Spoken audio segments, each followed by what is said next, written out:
Mr. Spencer, I've not seen these before, so do you want me to read all of these No, I'm really not items? going to Or ask you about the orders, Mr. Briggs. I'm going Okay. to ask you more about the substantive visitation log that's attached. That's the way it was produced to us, so I'm giving you the whole package the way it's Okay. And those are the visitation logs, correct? Yes, these appear to be visitation logs.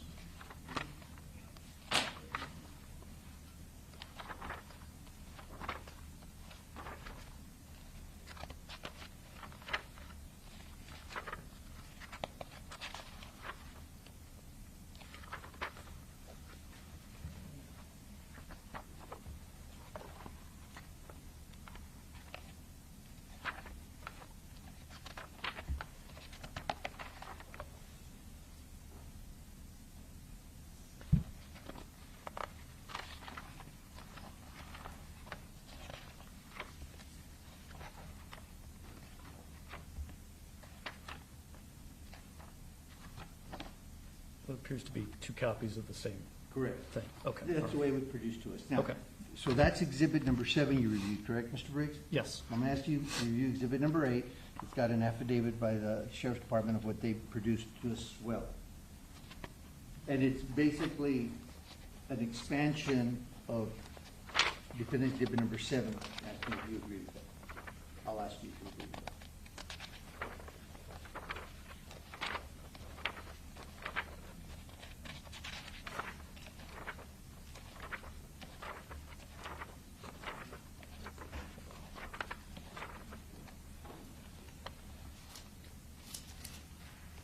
Your Honor, for the record, exhibit number 7 consists of 40 pages, and exhibit number 8 consists of 64 pages.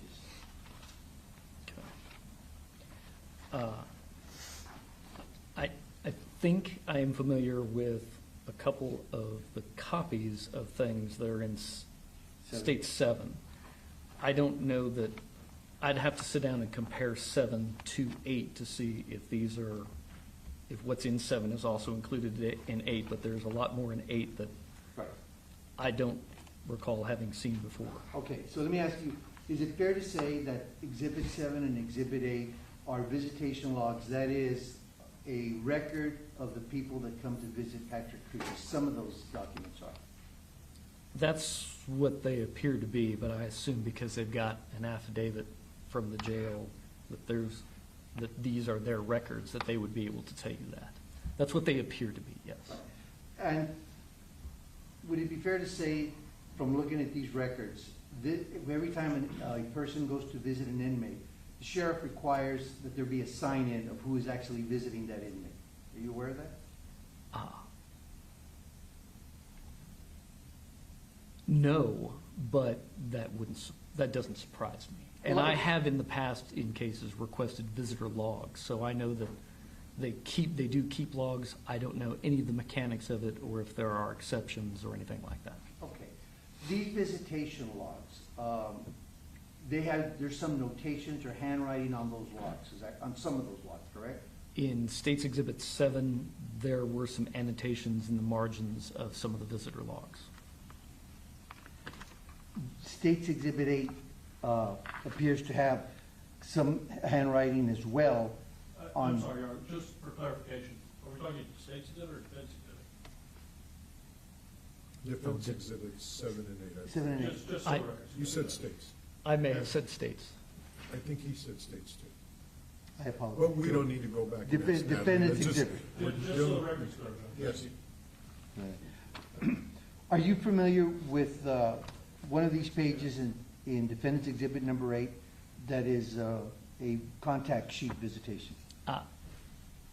No. You're not? The one that you're showing me that has some handwritten notes on the side, no, I'm not. Do you recognize the handwriting notes on that? I do not. Okay, so you don't know who wrote on on Defendant's Exhibit number 8? Who wrote on Defendant's Exhibit number 8 on those visitation permission slip? I don't. Okay. Do you recognize the handwriting on Defendant's Exhibit number 7 that appears on the visitation log? That appears to be a different handwriting from Defendant's Exhibit 8. I know whose handwriting that is, but Not because I look at it, it's like, oh, that's the handwriting of so-and-so, but I know that from looking into these logs, who made those annotations. And who made those annotations? Sylvia Chaparro. Okay, Ms. Chaparro, I think Yes. she will be our next witness. Let me ask you, Mr. Briggs, did you review these visitation logs of the different people that visited Mr. Cruz's? No, Okay. Do you know where those visitation logs were? most recently, those visitation logs were in my office. Okay. How long were they in your office?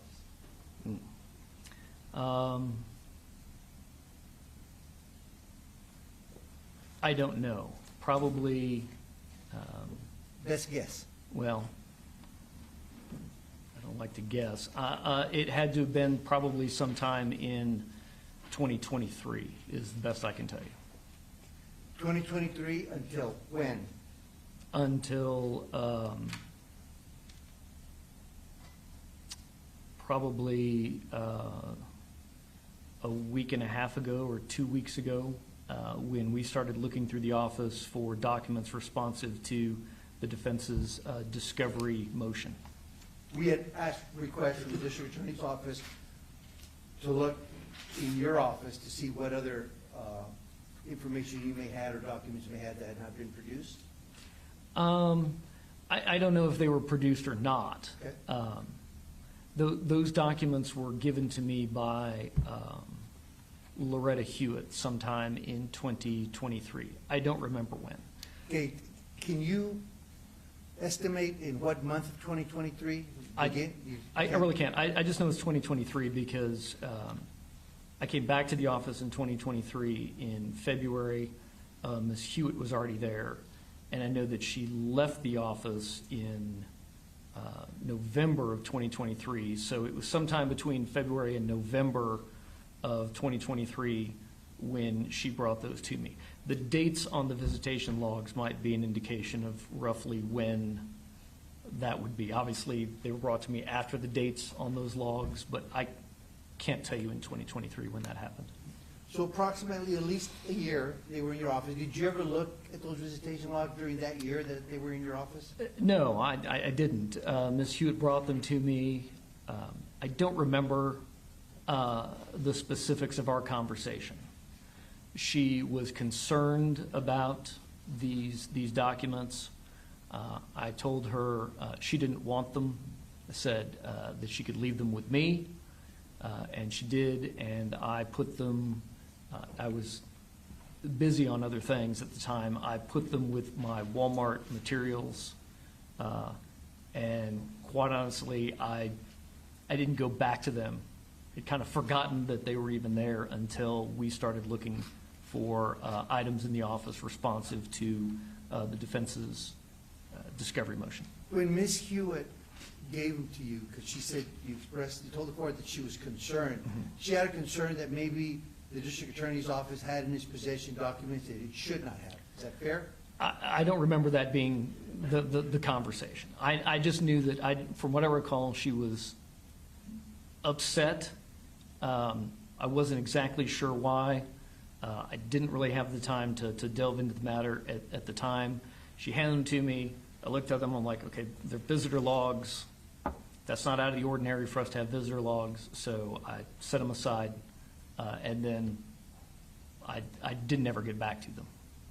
Is it your position that the district attorney's office has the right to look at the visitation logs to determine who visits the client, whether it's one of their experts, whether it's a lawyer, whether it's a consulting expert, a testifying expert? Do you feel that the district attorney's office has the right to have that information in its possession? Yes. Okay. So that's why you said it's been your practice to do that in the past, correct? Yes. Okay. Can you see the concern that the defense would have for the district attorney's office to have, to be able to track the lawyers that see him, how often they see him, the experts that go see him, when at this time the district attorney's office is not entitled to know who their experts are? Well, that's kind of a lot to unpack. I see your concern, but no, you're not entitled to keep that information secret. Okay. And that's your position of your understanding of what the law is that correct? That is what the law is. That's your position of your understanding? That is what the law is. All right. Well, we'll certainly let the courts decide what the law is as opposed to what you believe the law is, The correct? court is going to make a decision regardless of what the law is. You're certainly not suggesting the court is going to make a decision contrary to the law, are you? No, I'm not suggesting that at all, but I would be lying to you if I said that I'd never seen a court make a ruling that was contrary to the law. Sure, we've seen that. We've all been victim of that. That's correct. So- That's correct. So if I understand your testimony, Ms. Hewitt, when she came to you with a concern of these visitation logs that was in their possession, what was the hierarchy at that time? Were you her supervisor? Was she your supervisor? Explain to me at that time what the hierarchy was in the district attorney's office. Well, the hierarchy in the office, obviously, Mr. Hicks is the DA, is at the top of the food chain. Below Mr. Hicks is Ballard Shapley, the first assistant, and then below Mr. Shapley are the various division chiefs in the office. And are the various division chief equal? Yeah, as far as I know, Okay. yes. There's a division chief over the intake section, there's a division chief over appeals, and then there are 3 division chiefs over the trial section, one over the misdemeanor section, and then Penny Hamilton and I split the duties over the felony section. She has the courts and I have the specialized units. And Walmart, I guess I neglected to mention that earlier. Walmart, being kind of a specialized prosecution, needs to have a pathway to the boss through the office. Ms. Hamilton is not allowed to be in that chain of command because she is a potential witness in this case. And so the duty fell to me to be the division chief over the Walmart team that was working on the case. So during that year that this information sat in your office that you kind of forgot about, is what you told us, were you not working on the Walmart case at all? My work on the case has been, well, let me put it this way.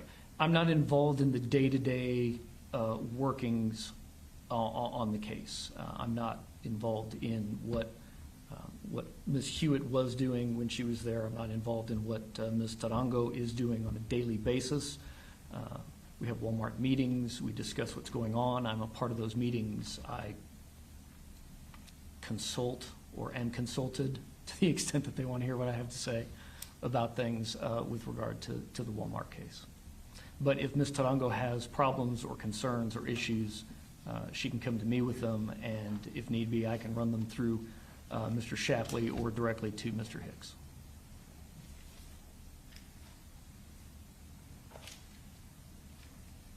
On October 11th of 2022, were you still working in the district attorney's office? No. You had already left, you had already been terminated wrongfully by then? Yes.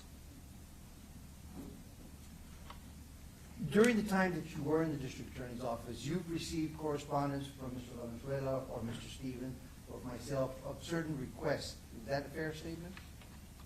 I can recall receiving emails, mostly from Mr. Stevens, I think, with requests for discovery items. You respond accordingly? Yes, eventually, yes. Eventually, because you're busy. Eventually, yes. I'm talking mostly about probably in 2021, when I was the homicide chief and I was working on the capital murder cases. But then after about mid-July or so of 2022, I was not working actively on Walmart any longer.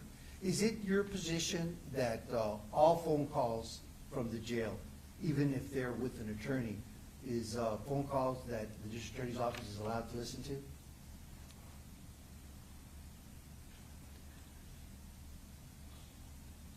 Yes.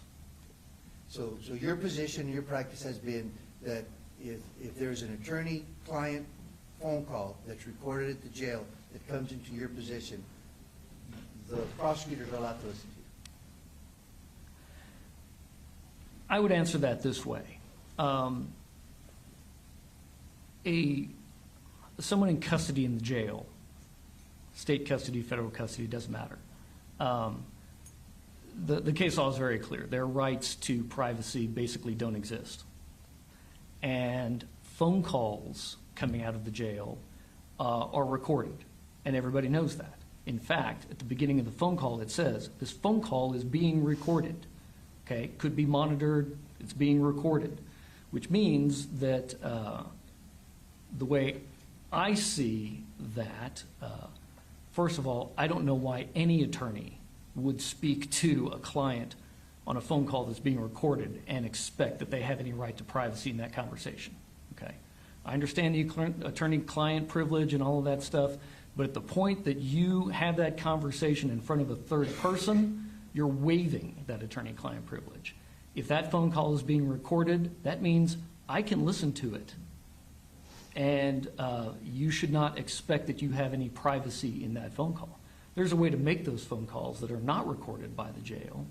But if you're going to talk on that recorded line where it says at the beginning, this phone call is being recorded, in my estimation, you are waiving the attorney-client privilege by continuing to talk. And I don't know why anybody would talk under those circumstances. So do I have the right to listen to that?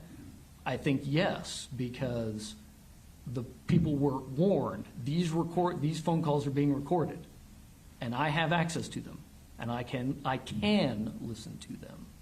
Now, let me just say that as a matter of course, when I run into phone calls, which happens extremely rarely, that are between attorneys and their clients, I typically don't listen.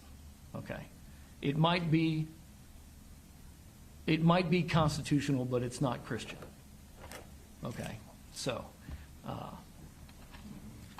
Object to non-responsive to everything, but yes, Your Honor. Overruled. Well, Mr. Briggs, thank you for the way you answered I'm sure you got everything you wanted out.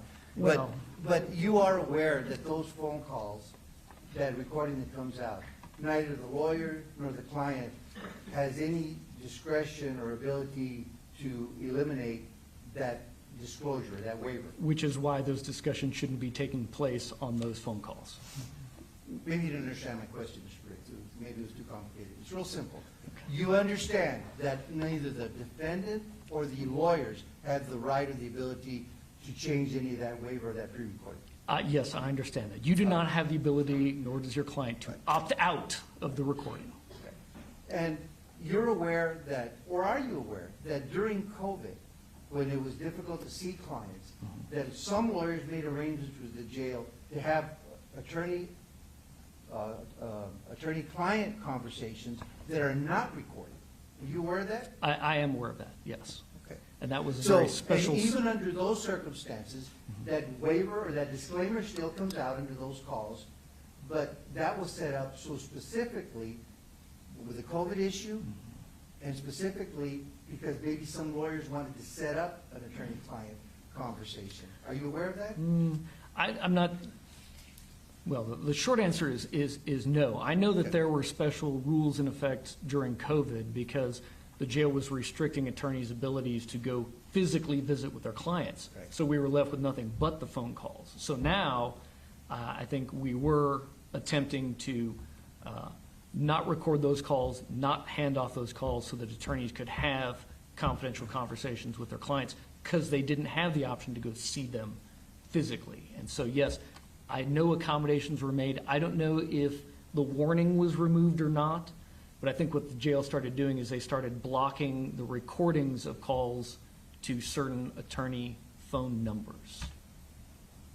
You testified to the court that typically you don't listen to an attorney-client phone call when you become aware of it. So that tells me that typically you don't, but sometimes you do. Is that fair? No, I should be clear. If I determine that, oh, this is a phone call to their attorney, I just stop listening. Okay, not because I have to, but because I think it's the right thing to do. You think it's the right thing to do? I think that was why I said it's constitutional for me to listen, but it isn't Christian. So, yeah.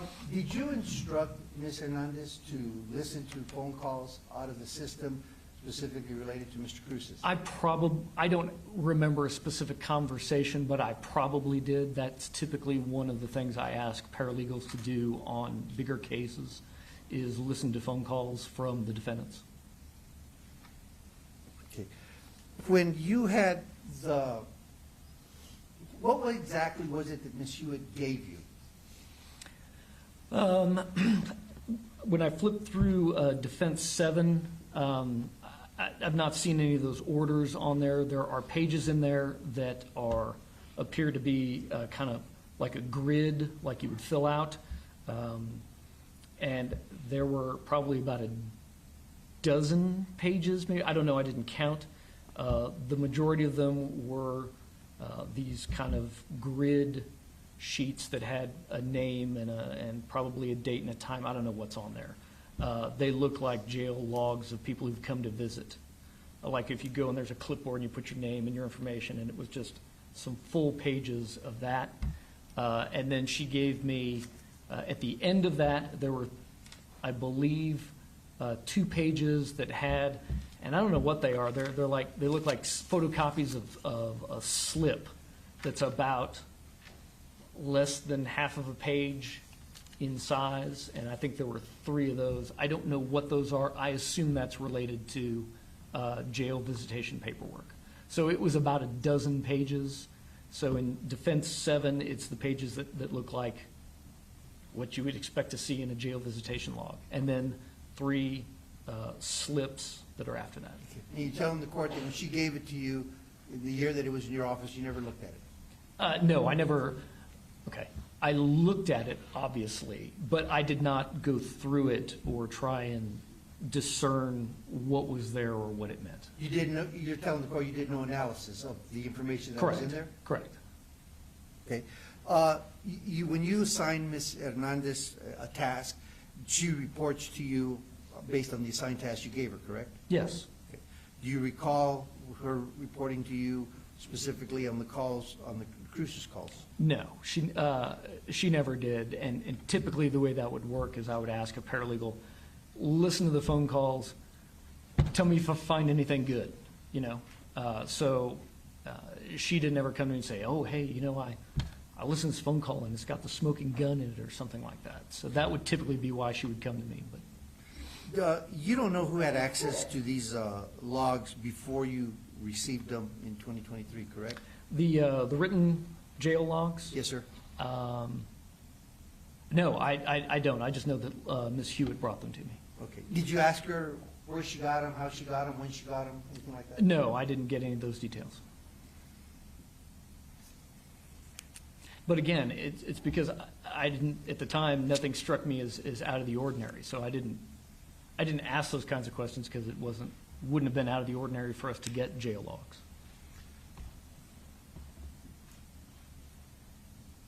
There are some notebooks that have been missing, Ms. Hewitt's notes that she had. Do you have any of those notepads? No. Okay. Did she give you any notepads, or did you only receive what you've identified as recognized as the visitation logs? I did not receive any notepads from her. The only thing that she brought me were those visitation logs. Were you present when Ms. Hewitt was escorted out of the office when she resigned? Present? I was at work that day. I knew that it was happening. I was not physically present where her office was located to see that process of her leaving. Yeah, thank you. That's really what I meant to ask you. So you weren't part of the escort team or that escorted her out? Or were you in her office to see what she took or what was left there? I don't know that she was escorted out, Okay. but, and no, I was not there to see how that all transpired. Did you have a prior conversation with Ms. Hewitt about why she was resigning the office before she resigned?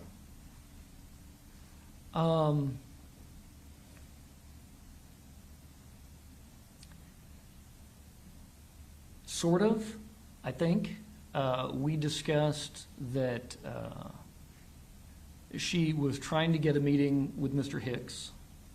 And I remember this was if this hadn't all happened around Thanksgiving, I wouldn't remember this, but it was that really short week that we had right before Thanksgiving in 2021, when we are typically,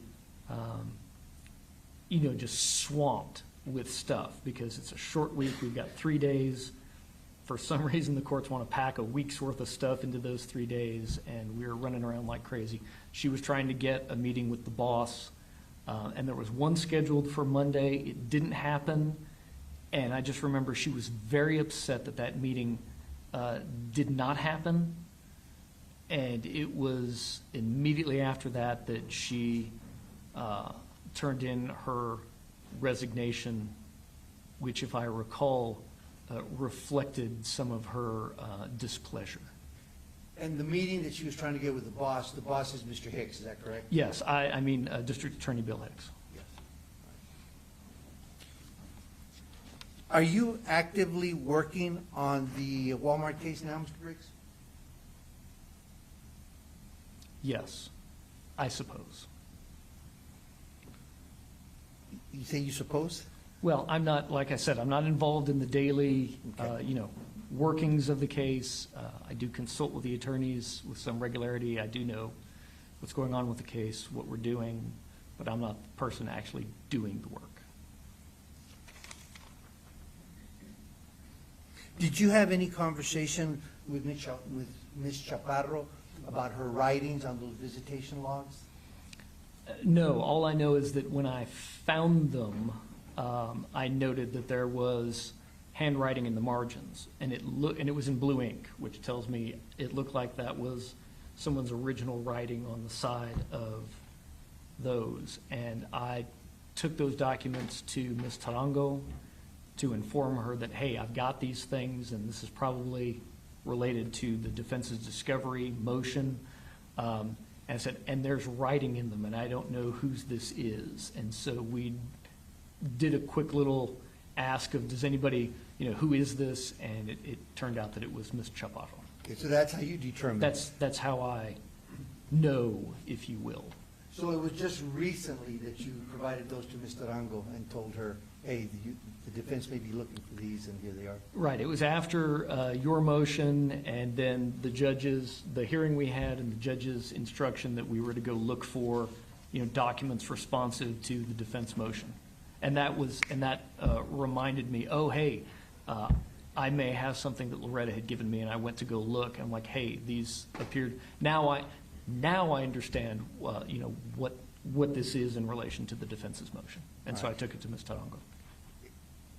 How much more information or discovery did you have in your office relative to the Walmart case besides what Ms. Hewitt gave you that she didn't want possession of? I don't maintain any Walmart-related materials in my office except for a very small number of items.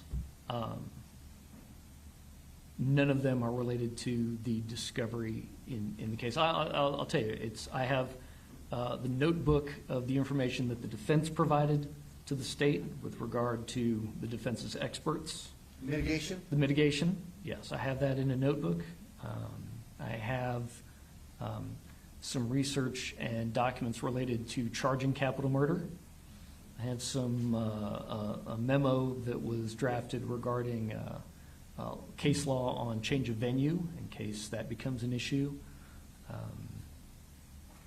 I have the defense's proposed jury questionnaire. I have an Odyssey printout of when Mr. Crucius came back to state custody from federal custody in July, when he was written back over. I believe that was July 11th. And then I have a El Paso Times, like the actual newspaper article of, I believe, when they reported that Mr. Crucius had decided to plea in federal court. Probably my mother gave that to me. I think my parents are the only people left that actually physically get the El Paso Times. Okay, Mr. Briggs, I got to ask you this question.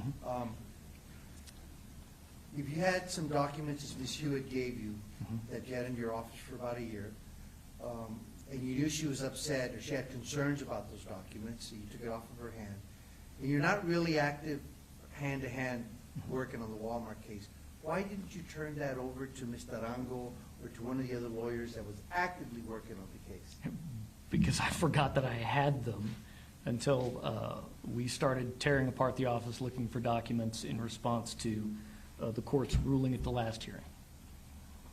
Well, I understand you forgot, but when you initially got them, why wasn't your first reaction, instead of putting them in your file next to what your mother gave you for the newspaper articles, why not turn it over to the trial lawyers that are actually working on the case actively? Well, because Ms. Huitt was in charge of those lawyers. It would not have made sense for me to turn around and give them to Ms. Tarango, because they were coming to me from Ms. Tarango's chief at the time. So this was stuff that was coming up the food chain, if you will. So I was taking it from the chief of the Walmart prosecution. It wouldn't have occurred to me to go run to Ms. Tarango with them, because Ms. Tarango was reporting to Ms. Hewitt. Okay, so when Ms. Hewitt left, Right. after she couldn't get her appointment with Mr. Hicks, Right. why didn't you at that point turn it over to her, since Ms. Hewitt long ago, just you forgot? At that point, it wasn't in my mind that I even had those documents still in my office. Can I have a moment, Your Honor? Yes, sir.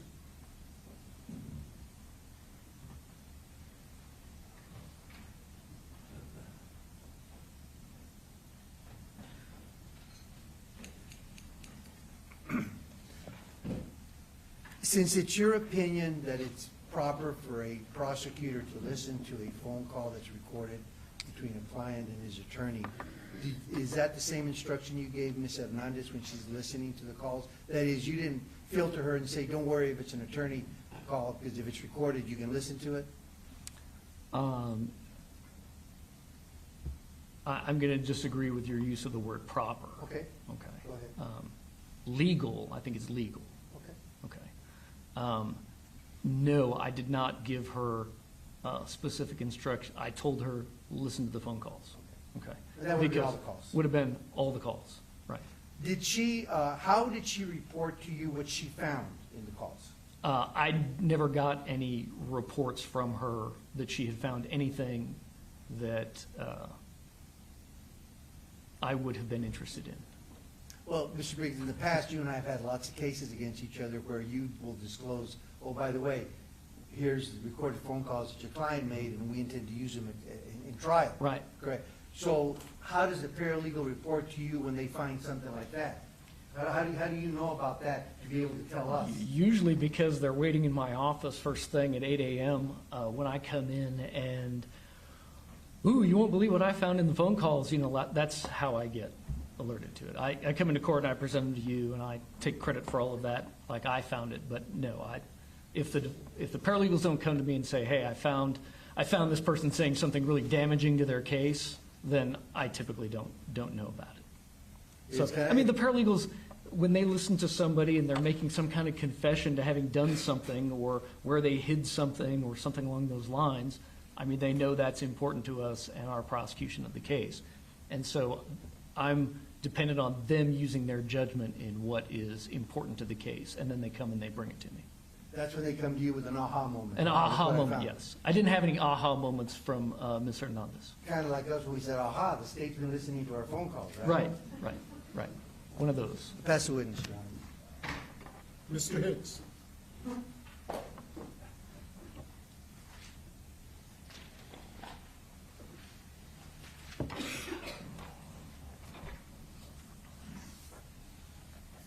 Mr. Briggs, regarding the visitation logs, did the state gain any admissible evidence or anything that led to admissible evidence for the state? Or did the state gain any tactical advantage from those visitation logs?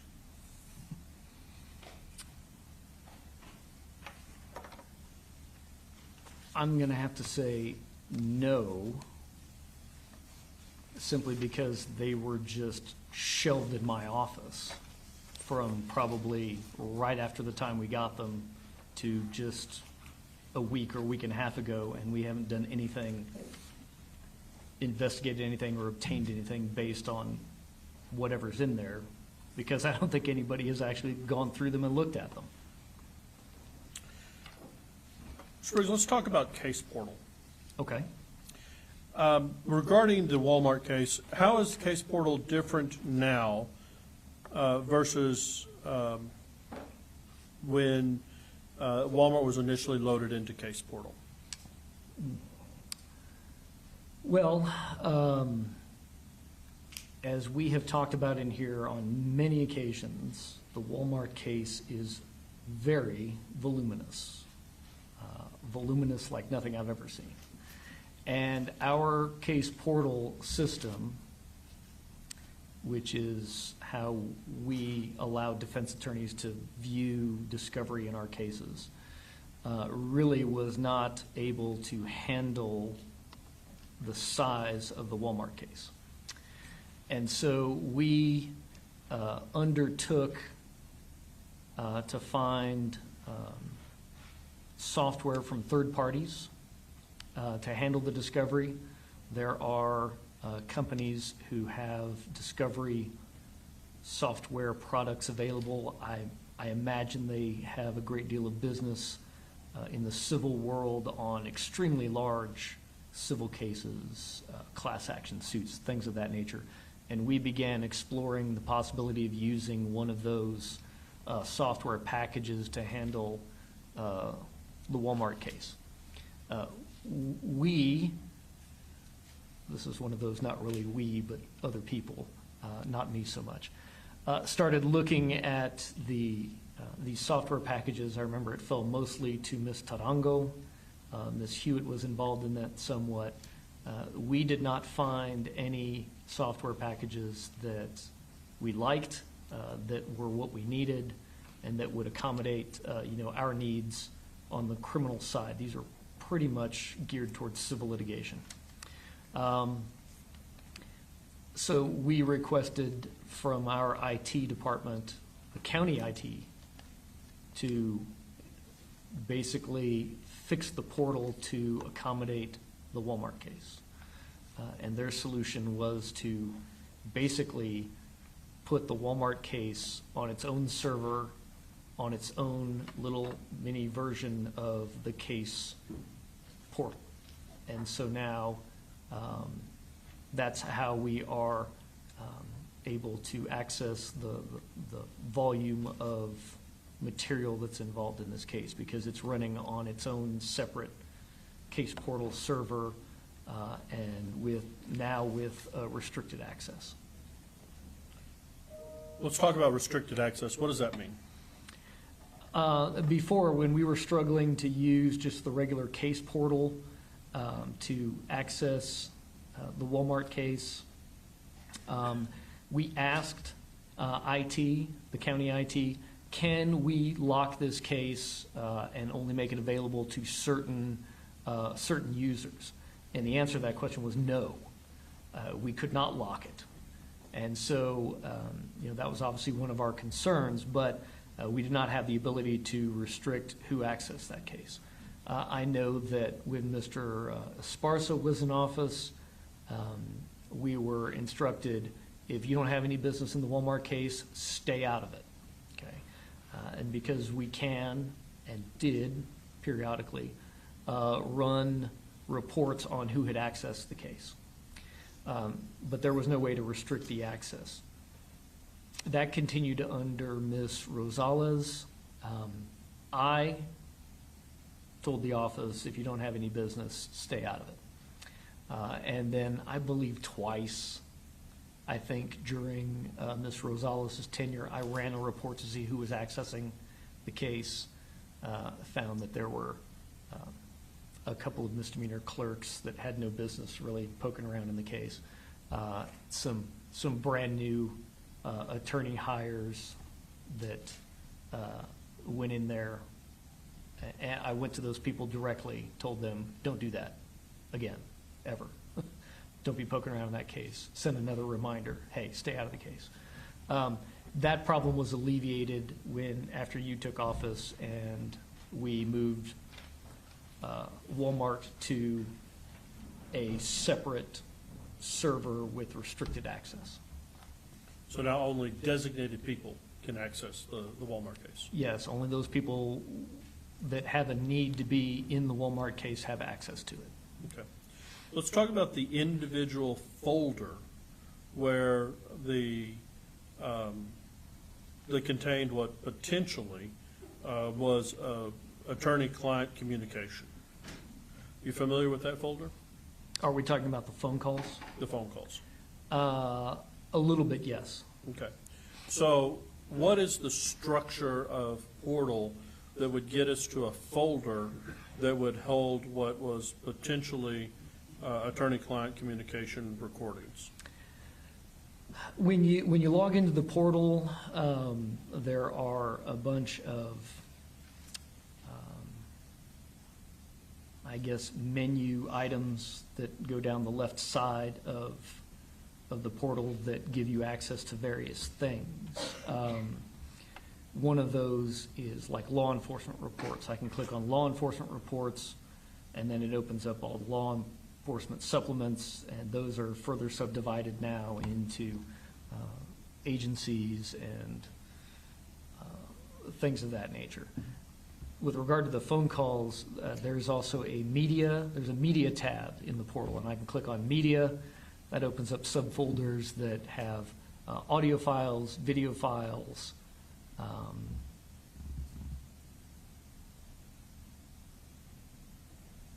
there's more in there than just audio and video, but as these are recorded phone calls, they would have been in the audio file. So I go to the portal, I go to media, I go to audio files, I click on the audio file folder, and then that opens up. I think the last time I was in there, there are, well, I don't know how many exactly audio files.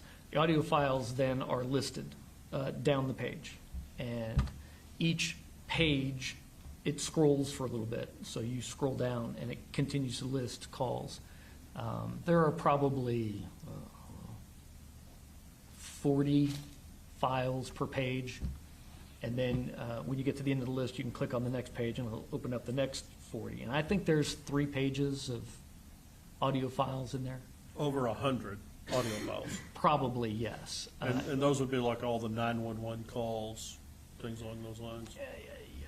I'm assuming those are in there. The files themselves are not labeled. Unfortunately, one of the limitations of the portal is our ability to label things.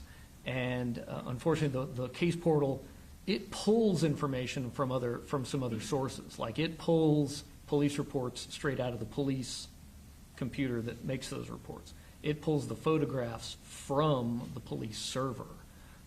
When we get audio files, they come to us as basically just numbers and letters and gibberish that doesn't really identify what it is. And we upload those, and so it's 3 pages of, over 100 files, but I can't look at what's on there and know what any particular call is. I literally have to click on it and open it and listen to it to figure out what it is.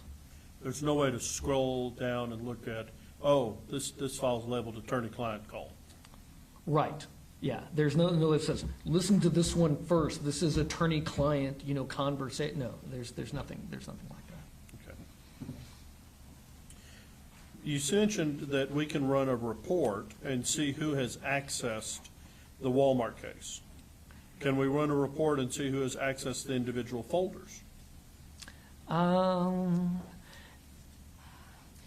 I think, from what I recall, that the report will tell me who accessed the cause number, and it'll give me a date, and I believe it tells me the length of time that they were accessing that cause number, and it may tell me the folders. I want to say it does tell me the folders, but it doesn't go any farther than that. I cannot tell specifically what items within the folder have been accessed. Like I can't say, oh, they looked at this autopsy photo numbered whatever on this page of the thousands and thousands and thousands of photographs. But I can tell that they went to the photographs folder. Okay. Let's move along. Let's talk about Loretta Huitt. Ms. Huitt, you were her direct supervisor? Yes. And I understand that you participated in strategy meetings on the Walmart case. Yes, Was she present in those meetings? yes. So, Oh. most, if not all, yes. Over the course of employment with the office, over the course of her employment with the office, did you have an occasion to evaluate her management skills regarding those attorneys that were assigned to work with her?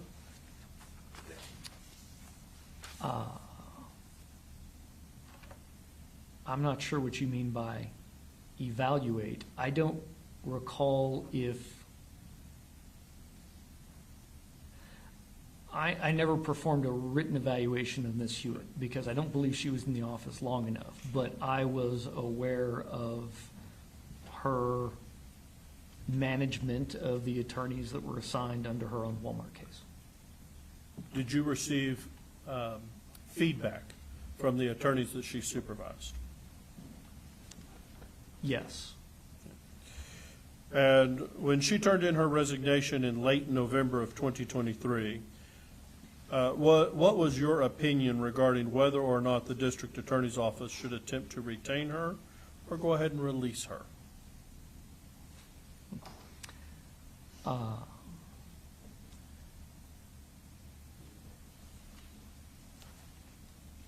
I was not in favor of retaining her.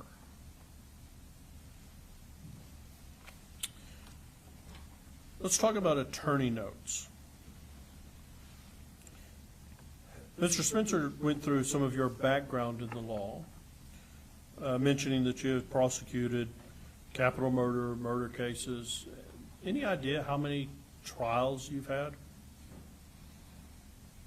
I have had, including bench trials, just over 200. I assume then that you are fairly familiar with the practice of taking notes when you are interviewing witnesses. Yes. If during an interview a witness says something that is exculpatory or otherwise beneficial to the defense, what is the standard way to handle that practice? I think the standard way to handle that is you send a notice to the defense of whatever that information is and whatever the circumstances were under which it was obtained, such as the date, where it took place, who was present, and the nature of the information that you're turning over. And that's typically how that's the standard practice here in El Paso. Is there some scenario in your mind where it would be standard to just turn over all of your written notes to the defense attorney? No. What is your opinion regarding a prosecutor who says that they would turn over all of their written notes to the defense attorney to allow the defense attorney to make a judgment call on whether or not those notes contain beneficial information to the defense?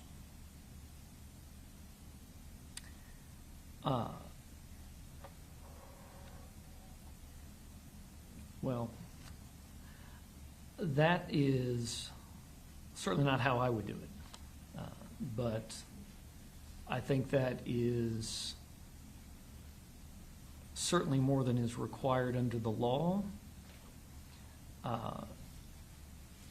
And it's unnecessary if the prosecutor is fulfilling their duty under 3914 and Brady and its progeny and 3.09 of the disciplinary rules. There is a way to turn information over to the defense that they are entitled to have that does not involve just wholesale handing over your work product to the defense. So I would want to know from that prosecutor why they felt like that needed to be done in a particular case. But to do that as a regular course, I don't understand that. Have you had occasion to, while in the course of interviewing witnesses, discover things that you felt needed to be disclosed to a defense? Yes. And Yes. what have you done when witnesses have said things that you felt was exculpatory or otherwise beneficial to the defense? Typically, I either put it in a letter or an email, something that I can document in writing that I have turned over the information to the defense. So that's typically how I handled those things, and it's not uncommon for that to happen. Are you aware that Ms. Huitt claims to have left behind after her departure some 4 to 5 yellow pads or notebooks, notepads in the office? Not until Mr. Spencer was questioning me about it, but Are you aware of the efforts that the office went through, in particular Ms. Sarongo went through in reviewing, cataloging everything in Ms. Hewitt's office?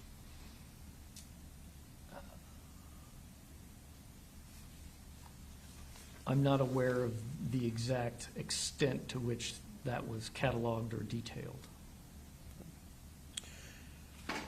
Let's talk about attorney-client phone calls. So that we're clear, did Maela ever give you any feedback regarding her having heard any potential attorney-client phone calls? Okay, you're asking me about Maela Salazar? Oh, I'm sorry.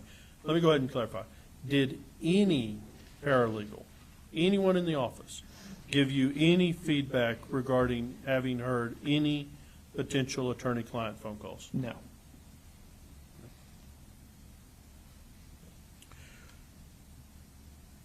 Are you aware that there's a procedure at the jail for inmates to make a phone call to their attorneys that is not recorded? I was surprised to learn it, but yes. You're aware that the jail pulls an inmate out of his cell, takes them to a private area for that phone call? I believe it's the law library, yes. They can make a call from a line that is not recorded on the GTL system. Additionally, are you aware that the jail does not restrict attorney visits? That those attorney visits are never restricted?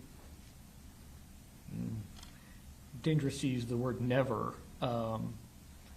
I would agree with that, except that, in COVID, that was actually the case. They were physically prohibited. But absent extraordinary circumstances like a pandemic, then yes, the jail does not restrict in any way that I'm aware of an attorney's ability to go visit with their client. If it is, it would have, barring, pandemic, it would have to be because of some kind of, safety concern that the jail has. That's their priority, so. Barring a safety issue at the jail, sure. Right. One moment, Charlie. Yes, sir.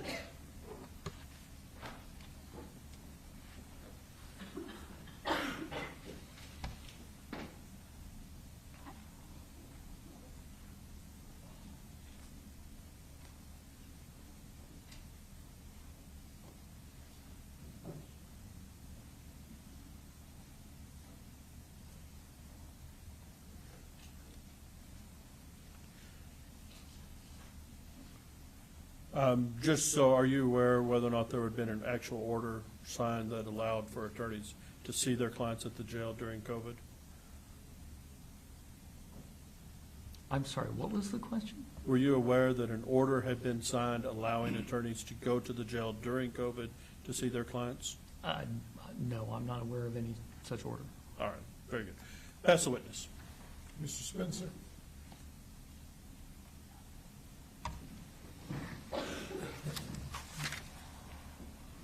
A few more questions, Mr. Briggs. Just a few? Not 2 or 3 like somebody else said earlier. I was waiting for him to put a number on it. 'Cause- No, I put no number. Okay. You indicated under examination by Mr. Hicks that you were not aware about the 4 or 5 notebooks Ms. Hewitt had left in the office until I mentioned it to you, correct? That was your testimony? Right. So nobody and the DA's office told you, hey, we're looking for Loretta Huitt's notepads. Do you know where they're at? Have you seen them? You knew nothing about those missing notepads until I brought it up? Well, no, there was I think late yesterday, there was another effort to go through items in the office. Sure. Other than the last few days, prior to the last few days, there was radio silence in your mind about the missing notepads. Yeah, I didn't know that there were notepads or that they were missing until just, I guess, late yesterday. And although you've been involved in the case from the very beginning, even to now, nobody in the district attorney's office said, John, have you seen any of Loretta's notepads? Within the last, absent the last 48 hours. No, but I'd already made it clear to, I know Ms. Tarango and probably Mr. Davis exactly what I was in possession of with regard to Walmart, and it doesn't include any of Loretta's notes, so there would be no reason for them to come ask me for that. And you talked to Mr. Hicks about the fact that the way you would have handled exculpatory or Brady or mitigating is you would tell the defense lawyer, I interviewed a witness, they told me something that is perhaps exculpatory, and this is what it is, correct? Yes. As opposed to your notes of what you took for your contemporaries you were interviewing or pre-trialing that witness, correct? Yes, because my notes isn't what would be available to you to use to impeach that person at trial.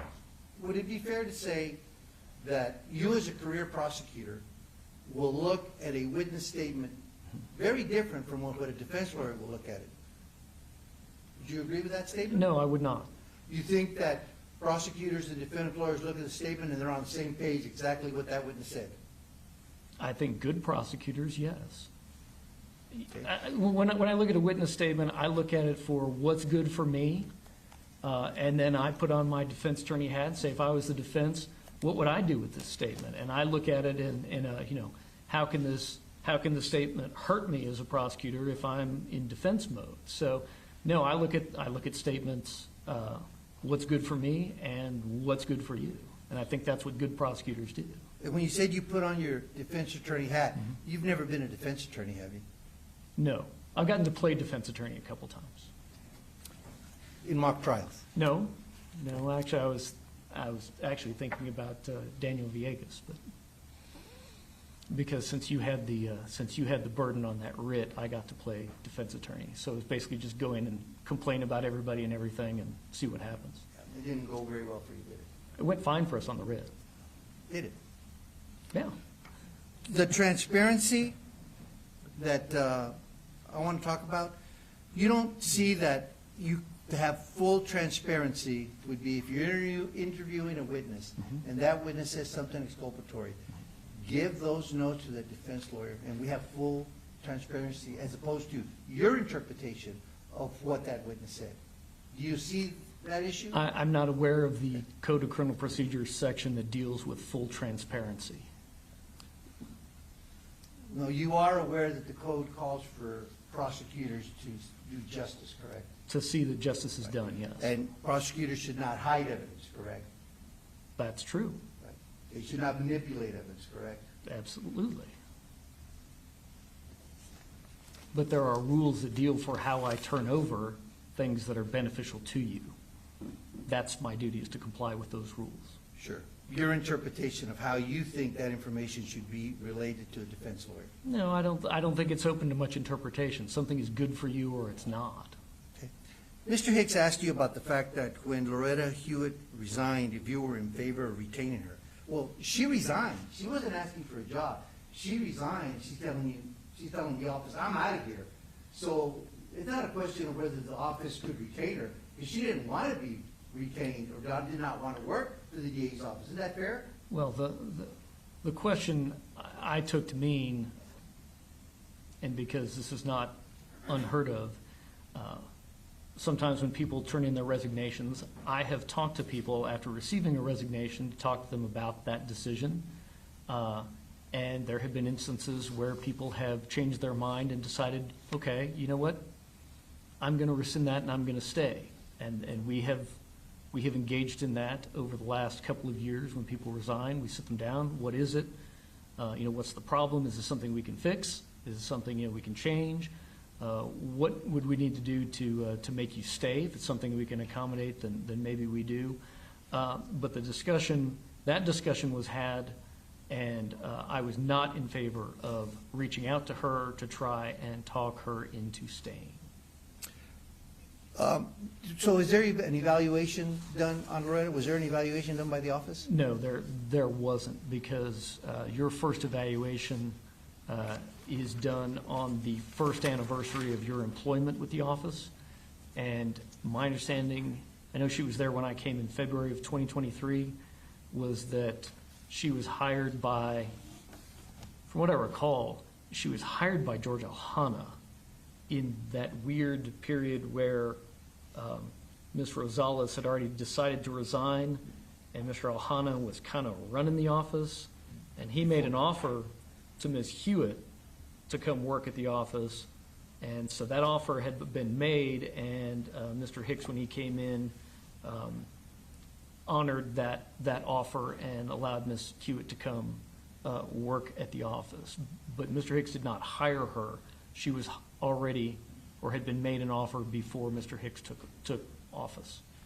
Are you sure about the fact that Mr. Hicks did not hire Loretta Huitt, Mr. Briggs? I want you to be accurate about that. Well, I want you to guess. Well, okay, I was not employed in the office at the time, but my understanding was that she had been she was attracted to the office and made an offer before I thought Mr. Hicks took office. But if I'm wrong about that, he can correct me on that. You're not sure. Would that be fair? I wouldn't bet my left arm on it.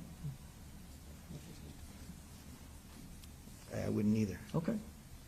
I want to talk to you about, Mr. Hicks, one of Mr. Hicks' questions to you about that is there any tactical advantage to looking at the visitation logs? You remember that question?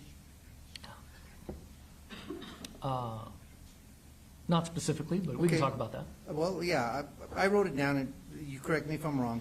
I thought Mr. Hicks asked you, is the state receive any tactical advantages to having access to the visitation logs? And I thought you said no. Do you recall that?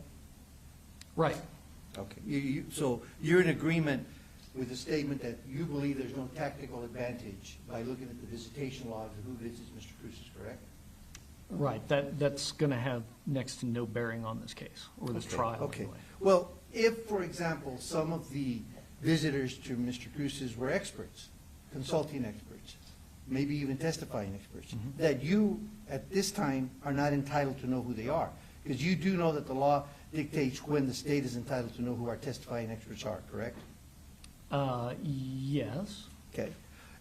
And by looking at the visitation logs and seeing the different experts, psychologists, psychiatrists, nuclear radiologists, whoever may have come to visit him, right? Then the prosecutors can then Google and determine who these people are and what potential strategy the defense is doing by having all of these experts visit the client. You could do that, couldn't you? Except that you've already given us all of that information. You could do that, couldn't you, Mr. Briggs? Yes, I could if I hadn't already gotten all that information from you. Yeah, but you don't know if the information you got is everything of all the people that visited Mr. Cruz's, do you? That's true. That's right. But Well, let me finish my question. So you have a tactical advantage of being able to do research on what the defense potential strategy is by looking at those visitation logs. Isn't that true? no, I get to research and find out about the people that are going over there. What you intend to do with those people is still up to you and your team. That's right. But by knowing who they are, it could allow you to start preparing for potential rebuttal experts. Is that fair? But I already know who they are. Is that fair or not, Mr. Yes, that's fair. All right. We're trying to be fair, aren't we? I know it's hard, but you can try to be fair. Can I object to his sidebar, Your Honor? I'll object to the sidebar. Okay, all right.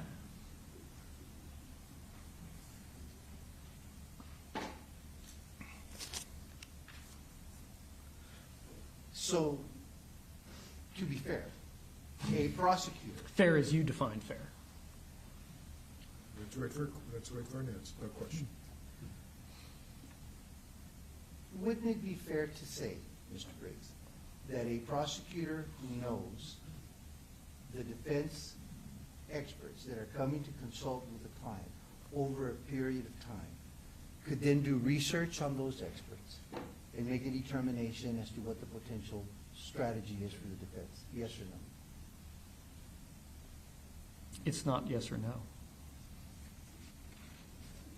The answer Was is... the question confusing? No, the answer is it makes no difference in this case. Say it again? It makes no difference in this case. It make no, in this is the case that you thought it was okay to do that. Now, when we were talking about the items that I maintain in my office, one of those items is all of the expert stuff that you gave to the state about your experts' analysis and investigation, and you provided that information to us already. Then maybe you didn't understand the previous question. But you don't know if what we gave you is all of the people that visited Mr. Cruz's, correct? Right. So if there's other people there that visited Mr. Cruz's that you were not aware of, that we didn't disclose to you, you would have a tactical advantage, wouldn't you? That information's not, you're not entitled to keep that information secret. You're not entitled to what? To keep that information secret. You're not entitled to know that information at this point in the litigation. No, I disagree. If the jail is going to keep a log of everybody going in and out of the jail, and you send your expert to go see them over at the jail, then there's going to be a record of that, and I'm going to find out about it. Actually, the Supreme Court has addressed that issue, Mr. Briggs. Okay. Because when a defendant is indigent, right, he is at a disadvantage of who can visit him and how that's recorded and how that is disclosed to the state. So the Supreme Court has recognized that disadvantage that an indigent person has, as opposed to someone that's retained, that's out of custody, that can visit all of the experts without the state requiring an extension of the state, the jail, required to everybody sign in and disclose who they are. Which is exactly why it's a routine practice here in our community for defense attorneys to arrange those visits to take place here in the courtroom with the permission of the judge, to where experts don't have to go sign in over at the jail. The defendant is brought to the courthouse and brought usually to a jury room to meet with the defense expert, and it doesn't require a defense expert to sign in over at the jail. But if the court doesn't allow that, or if there is an issue that the jail doesn't allow that, that would be a problem, wouldn't it? I have never heard of a court denying that request to the defense, and even if the jail was not in favor of it, the jail will always be responsive to an order of the court ordering the jail to bring the defendant to the courtroom. Let me ask you, Mr. Briggs, about the portal that we talked about a little bit earlier. Okay? There's no way of tracking, or is there a way of tracking everybody that gets on portal and what they look at? I think what you talked to Mr. Hicks about is that you can determine when an attorney actually views certain items. Is that correct? From my experience, what I have the ability to do is I can take a particular cause number, and then I can ask for a report of who has accessed that cause number. So I could do it for every single case in the portal, but I have to run those searches, I think, based on a cause number. So it's kind of a tedious process. We don't do it except in very large cases such as this. So portal allows the prosecutors to track what items the defense lawyers do. No, not the defense. I'm talking about who's accessed it from, we run reports about who's accessed it from our office. From your office only? I don't, in the reports that I've looked at, they don't include information about when the defense has accessed anything. I don't know that I have the ability to find that out. Yeah, you're not sure, are you, Mr. Briggs, whether or not portal tracks even when the defense lawyers log in to a certain file? I don't know if it does that. Okay. Because Go ahead. I asked for our IT people in our office run a search on this cause number and tell me who's accessed this case. And it only came back with employees from our office. So I didn't put a limitation on them. I said, just run me the search, and it was only people in the office. So Okay. I don't know if it's possible to see when the defense accesses the portal. Prior to portal update, some evidence existed in CDs and DVDs, thumb drives. Is that correct? Yes. And you cannot track who accessed those or who opened those.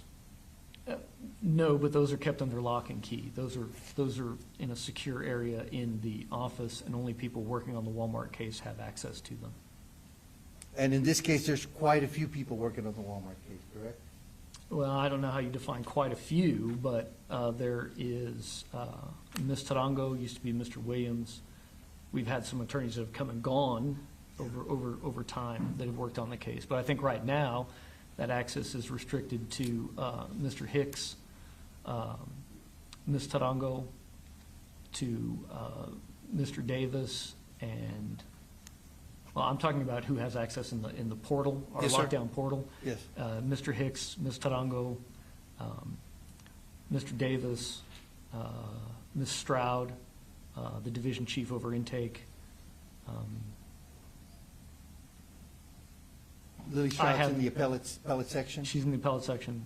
I have access, and then I think we also have the paralegals that are assigned to work on Walmart also have access, and I believe that is Ms. Chaparro. And, Mr. Hernandez? no, Mr. Hernandez is not working at Walmart anymore. Okay. As part of our efforts to wall her off from whatever she may have listened to. There may be one other paralegal, and then I believe the investigator that is assigned to the case. So, So I'm going to ask you, I'm going to read out a list of attorneys and ask you if at one time or another they were on the case. Jaime Esparza? He was on the case. I don't know that. I would assume he was the former DA.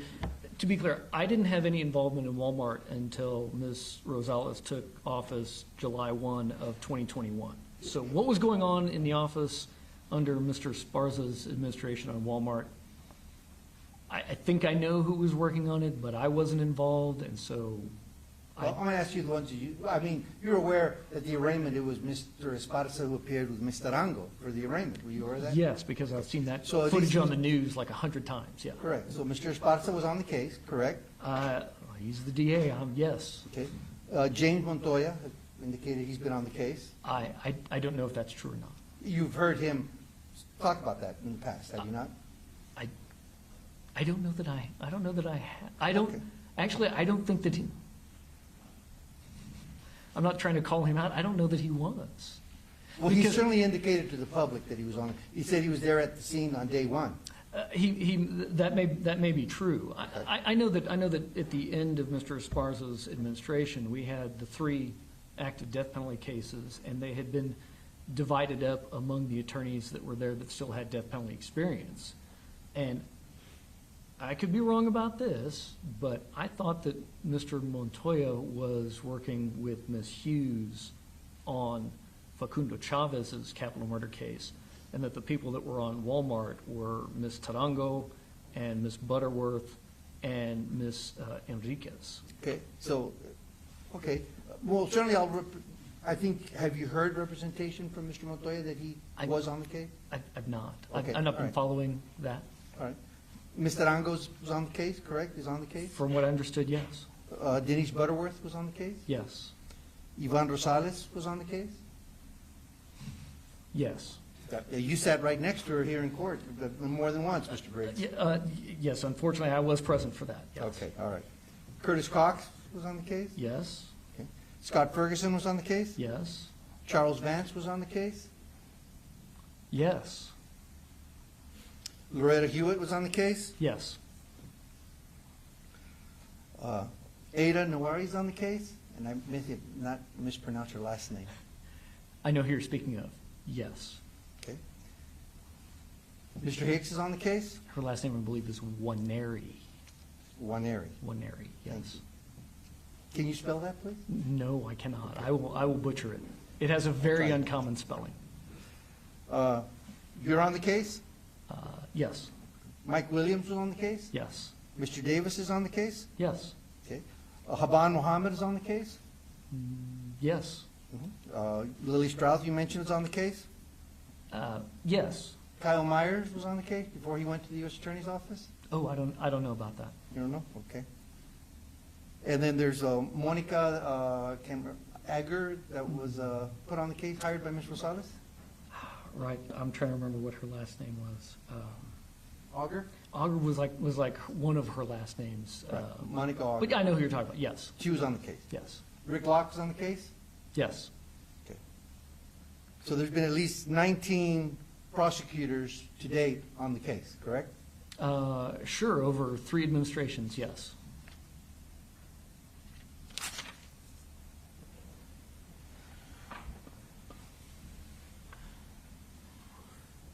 Amanda Enriquez, was she on the case? I thought she was. Yeah. Okay. We have about 20 prosecutors that have been on the case at one point or another. I wasn't counting, but I trust you can count to 20. So. Mr. Briggs, are you aware that after Ms. Rosales resigned, how soon after she was resigned from office, did you come back to the district attorney's office? She resigned on December the 14th, I think. Mr. Hicks was appointed that same day. I didn't come back to the office. I came back to the office on February the 21st of 2023. I remember it was the day after President's Day. In all your experience as a prosecutor, do you believe that Ms. Rosales committed a criminal offense by her conduct in the Walmart case?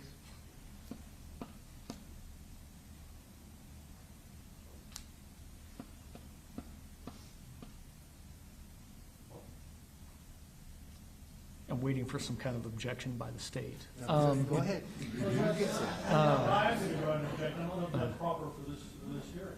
There's been a lot of expertise coming from the witness stand. Yeah. Overruled.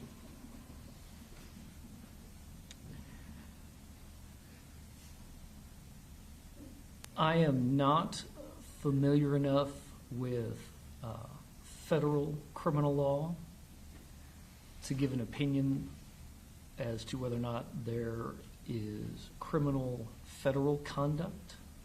How about state? I've not, if I were to pick up the penal code and go digging, is there something that probably fits what happened? I'm going to say probably, but I also know that the state, on the state side of things, there was not a criminal investigation into her conduct or the conduct of those people between her and me in the office. Right, and I was going to get to that in a second. The real first question was, I just wanted to know, based on everything you know, do you think she did anything wrong criminally? Well, she did plenty that was wrong. Did it rise to the level of a crime? That would depend on what the investigation would turn up. There's what I know, and then there's what an investigation might turn up, and so we would have to see.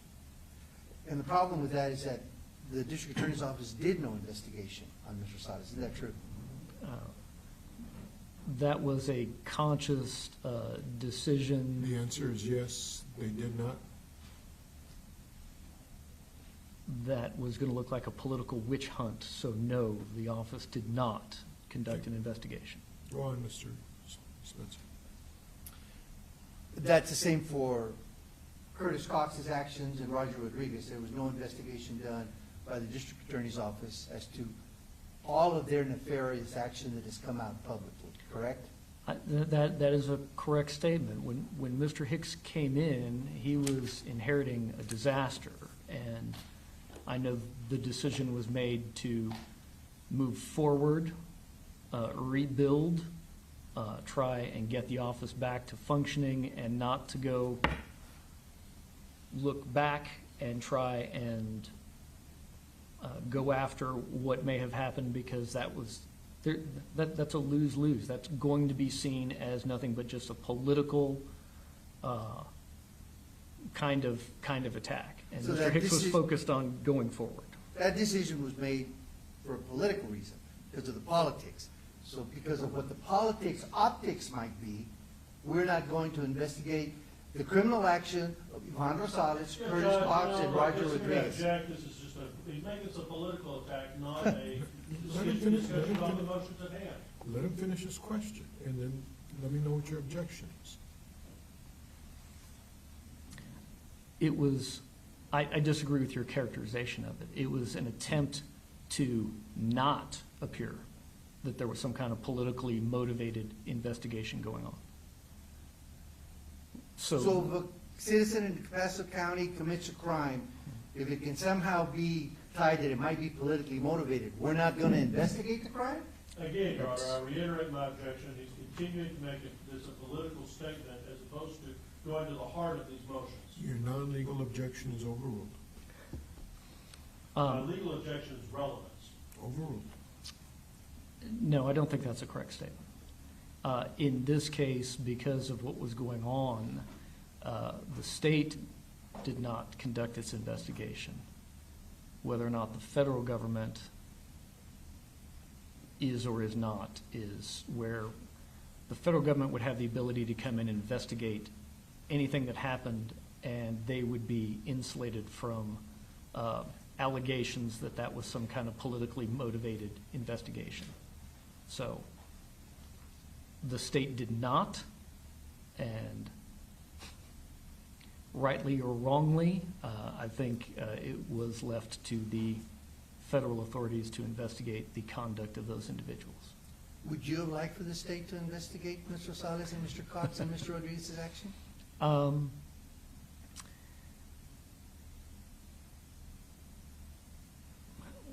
I don't think it's about what I like.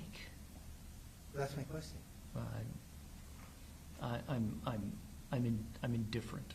If an investigation was to be done, then so be it. And if not, then I would prefer that the federal authorities do an investigation and do something about it. Because I think that they had a greater ability to deal with the conduct of those individuals than the state. I pass away to Sharon.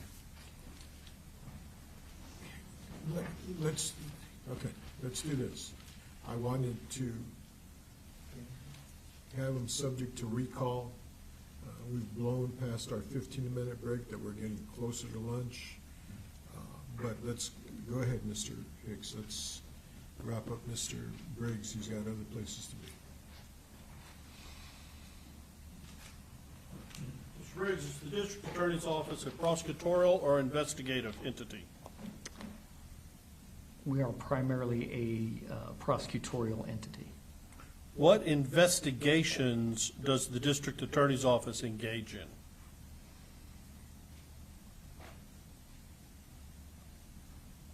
I can't think of any DA-driven, purely DA investigation cases that in my time in the office. You've been with the office through 3 administrations, nearly 30 years as a prosecutor, including your time with the county attorney's office, and you can't think of a single time that the district attorney's office has driven an investigation. That's correct. A matter of investigation initiates with the law enforcement entities that are investigative entities. Yes, typically someone, even when I know when complaints are brought directly to the DA's office, hey, I think that such and such is going on, that's illegal. I know that we refer those people to a law enforcement agency and say, you need to go make a complaint with a law enforcement agency that can conduct an investigation into what you're saying, and then at the end of their investigation, they may or may not submit a case to us for prosecution. But we don't do the investigation. We purely prosecute cases that are brought to us from investigative agencies. So if, for example, there is an investigation going on out there, it would be incumbent upon us to maintain the integrity of that investigation by not speaking openly about it. Would you agree?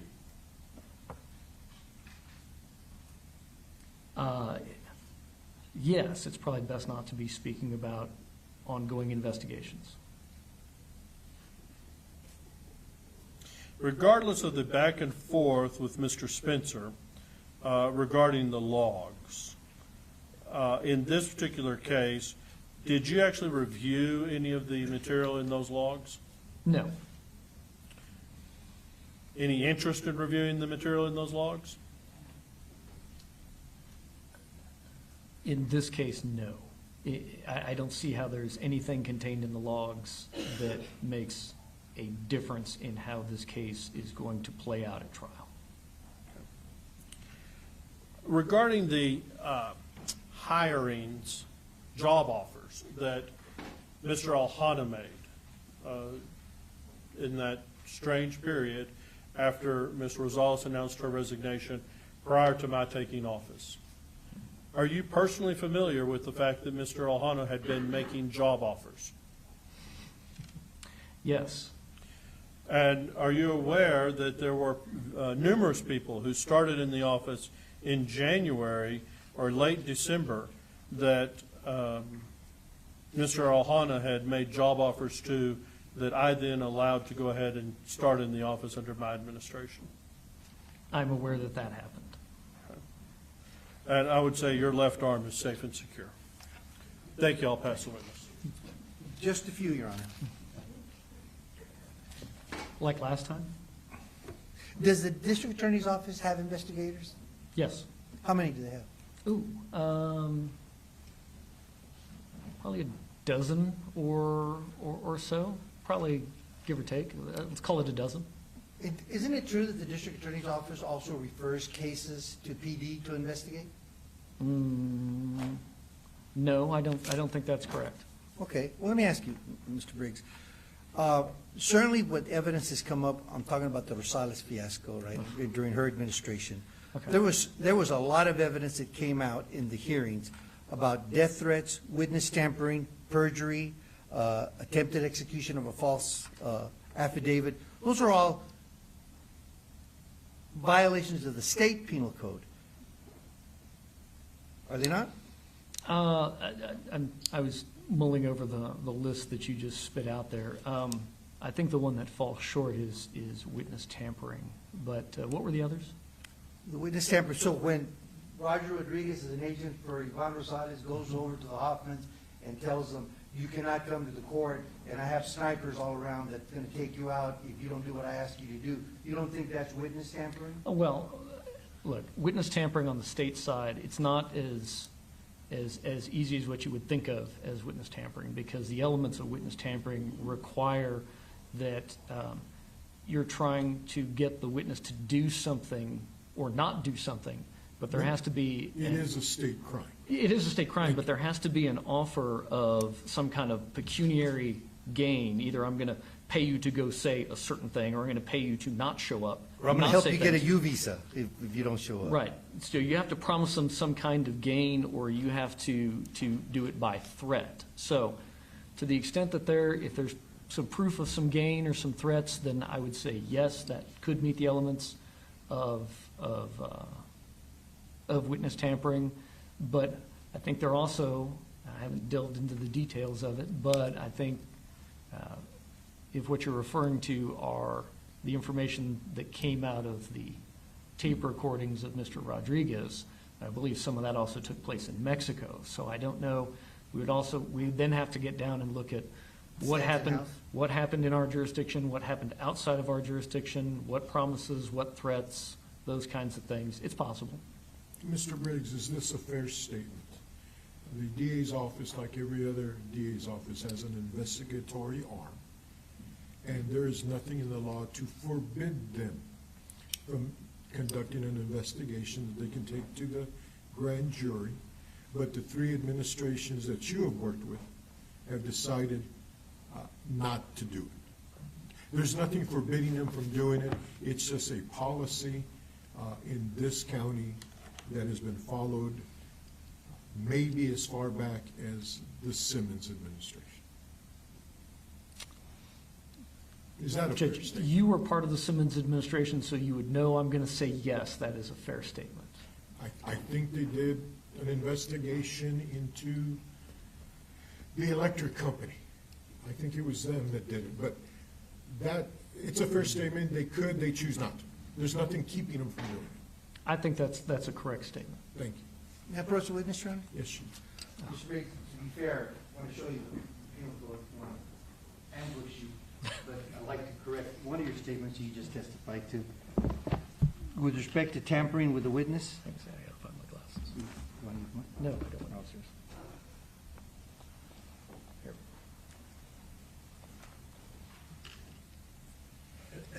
Just go ahead and read that part to yourself.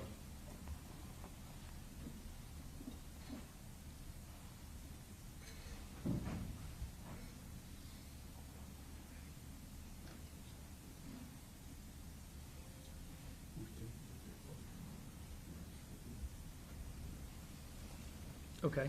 You were specifically the underlines? I'm sorry? Specifically the underlined Yes, portions? Okay, correct. all right. Right. Would you agree that that falls into the category of a state crime that conceivably could have been attributed to Roger Rodriguez? It's possible, yes. Pass the witness, sir. We're not passing to anybody else, sir. Mr. Briggs, before they ask, you're still subject to recall, but you are free to go back to what you were doing before we brought you in this morning. Ladies and gentlemen, we're not even taking a 15-minute break. We're going to go ahead and go into our lunch period. I do need you guys back here by 12:45. We'll stand adjourned until that time. All right.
Be seated, please. We are back on the record. We are back from our lunch break. You're standing up. Mr. Valenzuela, what's the next thing we're going to proceed to? The defense calls Detective Michael Lara. And just remind me, but I think I know this one, he has not been sworn in. Correct, Your Honor, Judge. before we, since they're going to get him, can I make a brief announcement about something we found relative to Ms. Hewitt? Yes. We found two yellow pad notebooks of hers, which we've made copies of. They do not appear to be anything about visits with neighbors in Allen, Texas, or Florida. They appear to be totally her notes from just looking at the DA's file in the DA's office and making her notes. However, we would like to. One of two things. You want to give them to them or give them to me? I want to give them to you in camera for you to look at. On the record, our objection to those being released to the defense is work product, and we would like for you to look at them and make a decision whether they should be released or not. And second, we have also, not in yellow pad form, but I think Ms. Hewitt made notes and then emailed them to counsel in the DA's office. Those are the Mr. Tim Fitzpatrick notes, the official at Texas Department of Criminal Justice. Here's what we were proposed as to those notes. We looked at them. There may be some security concerns inside those notes that TDCJ would have. Whatever our next hearing is, we would like to, between now and then, send those notes down to TDCJ counsel and ask if they have any objection to those being released. And if they do, if they can appear at whatever the court says at the next hearing and be here to make those objections. And then we will probably also have our work product objections to those, but we would like to first send those to TDCJ counsel and see if they have any problem with them being released. Mr. Stevens, Mr. Spencer, response to their proposition. Judge, since the district attorney's office told us yesterday they didn't have any notes from Ms. Hewitt, I think it would be important for us to learn how they found them in the last 24 hours and what efforts were made and what has not yet been done. Secondly, are the Fitzpatrick notes, can we find out at least who made those notes? Were they Loretta's notes? Ms. Hewitt's notes, yes. Okay. I will say this, there is a continuing obligation to continue to look for what Ms. Hewitt says may be 3 or 4 more legal pads. I don't know if you want to volunteer where you found them, if you think that's an issue as to where they were, because it may help us understand where to concentrate any more efforts on that. Thank you, Judge. If I may, so the two notebooks were just pure notes of her, I guess, looking at the evidence in the case and making her notes and organizing it. There were 2 notepads that she left in her office, that I went into her office, because it's my office now, and I put them with the case in the work product box. The notes from Fitzpatrick, when I came onto the Walmart case, which was about late July or August of 2023, she had emailed them to me and she emailed them to Michael Williams. I guess she scanned her notes and emailed them to us so that we would know what had happened with her pretrial of Tim Fitzpatrick, so we would have her notes. Everything else, It is possible that these 2 notepads aren't the 5 or 6 she's talking about. yes, it's Okay, possible. okay. And just for the You're- record, you're standing yeah, up, Mr. just for the Spencer, record, Mr. it's clear, Your Honor. Ms. Tarango says when she came onto the case, I think, to be clear, she was on the case originally. When Ms. Rosales came on the administration, she went to the U.S. Attorney's Office, and then subsequently came back and worked for Mr. Hicks. So she's been on the case first at the beginning and then towards the end. I am at the same question you did. Where were these notes found, and maybe we could continue searching for the other notepads. I have an issue with Mr. Davis's request of sending those notes to TDCJA first, simply because I would prefer that they maybe make a copy of that. I don't want the originals to get sent down there. I think what he said, he's gonna give them to me and make a copy for them, and in between, the time we meet again, get an idea as to what concerns they may have about releasing them to you, is the way I understood I'm getting everything. That's not what I heard, but That's correct. Well, Your Honor, we don't have the original notes that Ms. Hewitt took of Mr. Fitzpatrick. We don't have her original notes, her notebook on that. What she did was she scanned her notes and she had emailed them to us. And that's Right. the only reason we have those. But So they're just a copy. what I'm saying is, my understanding was you're gonna give me that as well, and that you're gonna make a copy and send, and talk to Fitzpatrick about it as well until we meet again, is what I understood. What we were asking is to send it to TDCJ counsel first before presenting them to the court. That was our request. that's not what I would request. I would request that they turn them over to you, they can make a copy of it, send it to their counsel, then they can come and file any objections they want. Any issue with that, Mr. Davis?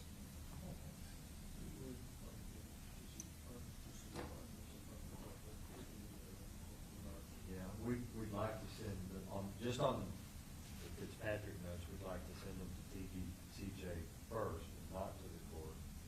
But if the court orders us otherwise, we'll of course do that. On the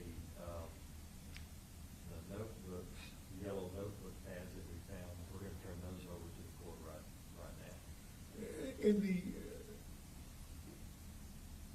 At some point, you may argue that their work product or issues regarding security.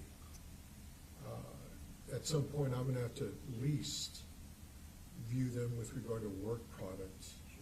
And I'm as interested in security as everybody else is, and it may be a situation where I see it and realize that somehow it's not relevant to turn over to the defense.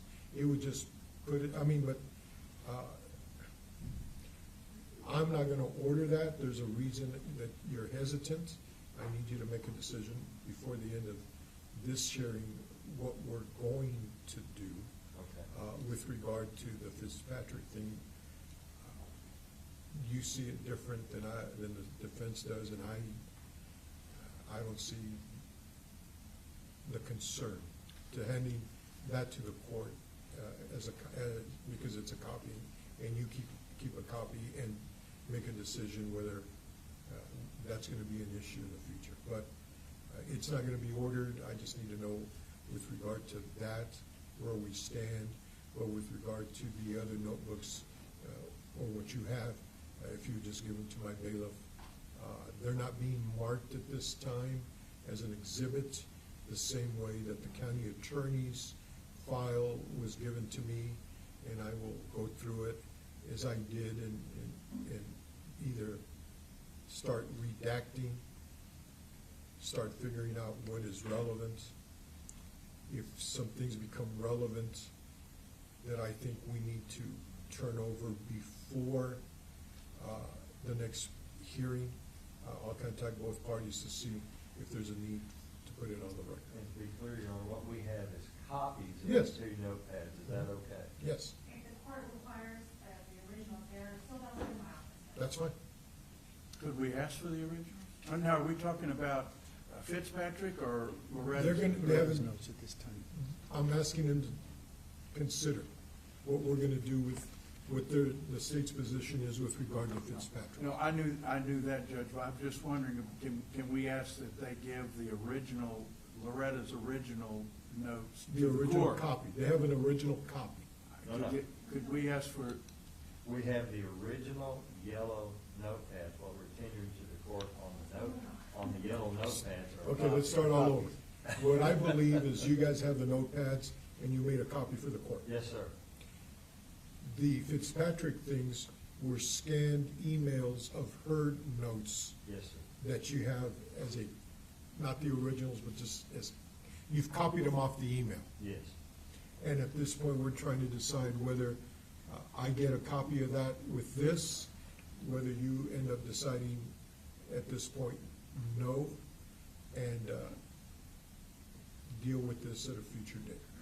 And the defense position. I'm Yeah, gonna let you- the concern the defense have, Your Honor, is based on what we've heard. We want to maintain the integrity of those as much as possible. We would ask that you maintain a copy of whatever they're going to send to their counsel.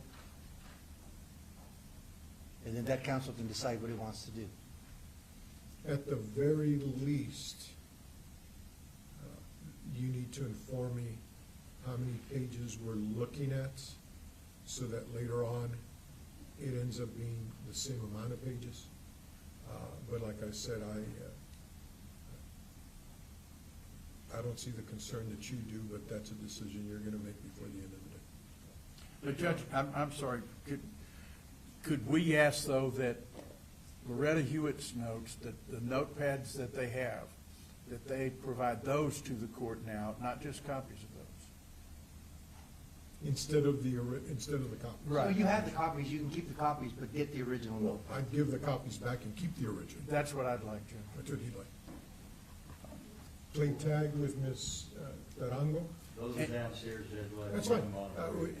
And could I ask for a little clarification, too? I'm not clear on exactly where Ms. Tarango found the notes within her new office, or particularly when It she was- found those. And she can correct me, Ms. Hewitt's office is now her office, and apparently when she moved in, she put some of the items in a work products area, whether it's a box, a safe, or a shelf. And after yesterday's hearing, you went back again and found those, and I think we've established, we're not even sure if we're still not looking for 5 or 6 more at some point. We've been looking.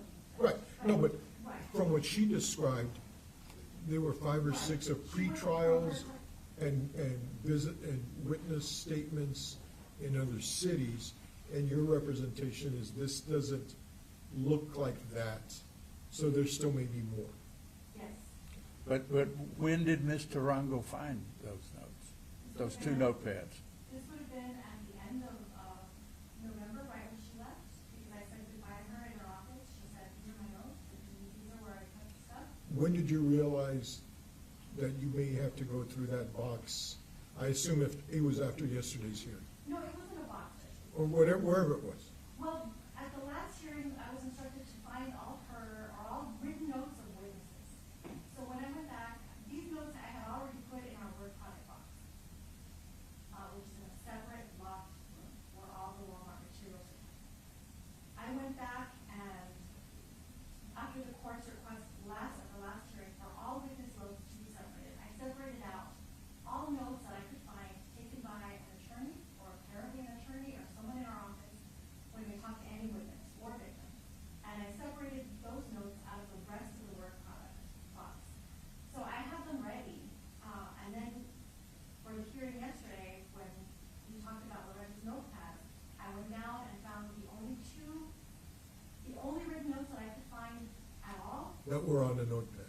that were on a notepad or even loose, other than just the emails that we have had and we have printed out ourselves. And the state's position is, it wasn't until yesterday, when it became more descriptive, did you put weight on those notepads, and that's why they're here today. I went through her office completely when she left. I went through the Walmart room with Mr. Williams together to make sure to organize everything and account for everything. I never found any more notes or notepads from. And I don't mean to speak for Mr. Stevens, although here I go. I think he wants to know why they're here today and they weren't here yesterday. That's exactly what I Before was the wondering, hearing, yeah. is I think his These position. are not witness notes, and I thought that's what we were talking about. Now, these are purely her looking at evidence and her thoughts, organizing things. It's not any witness notes at all, and I thought that's what we were talking about. I'm not going to interfere in trying to interpret you anymore, Mr. Stevens. Any other? No, I think the concerns or court questions? interpreted me, I'm sorry, Judge, I think the court interpreted my concern exactly, and still have that same concern, but I don't know that we're going to get any clearer answer. By the way, Judge, just while I'm thinking about it, did Ms. Tarango make any kind of, she said she searched the office, did she make any kind of written record of that search, what she found and didn't find? If I could ask the court. I need an interpretation of what she, how could she take notes of what she didn't find? But Good point. I didn't put it well, Judge. What she did find, and then we could figure out the rest. Maybe. I'm like you guys, I'm still a frustrated cross-examiner, so I do listen to what you guys are saying. I think we are taking a Natalie break at some point later on. You guys start talking, and if you're not satisfied with what she's telling you, we will put that back on the road. Thank you. Fair enough? And I'll get those notes, the real notepads at some point today. Raise your right hand for me, please. Do you swear or affirm the testimony you're about to give in these proceedings shall be the truth, the whole truth, and nothing but the truth, so help you God? Please be seated.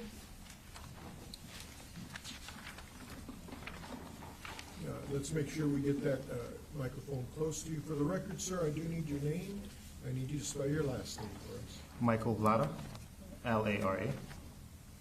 Mr. Valenzuela. Thank you, Judge. May I approach, Your Honor? Yes. I'll be asking you questions.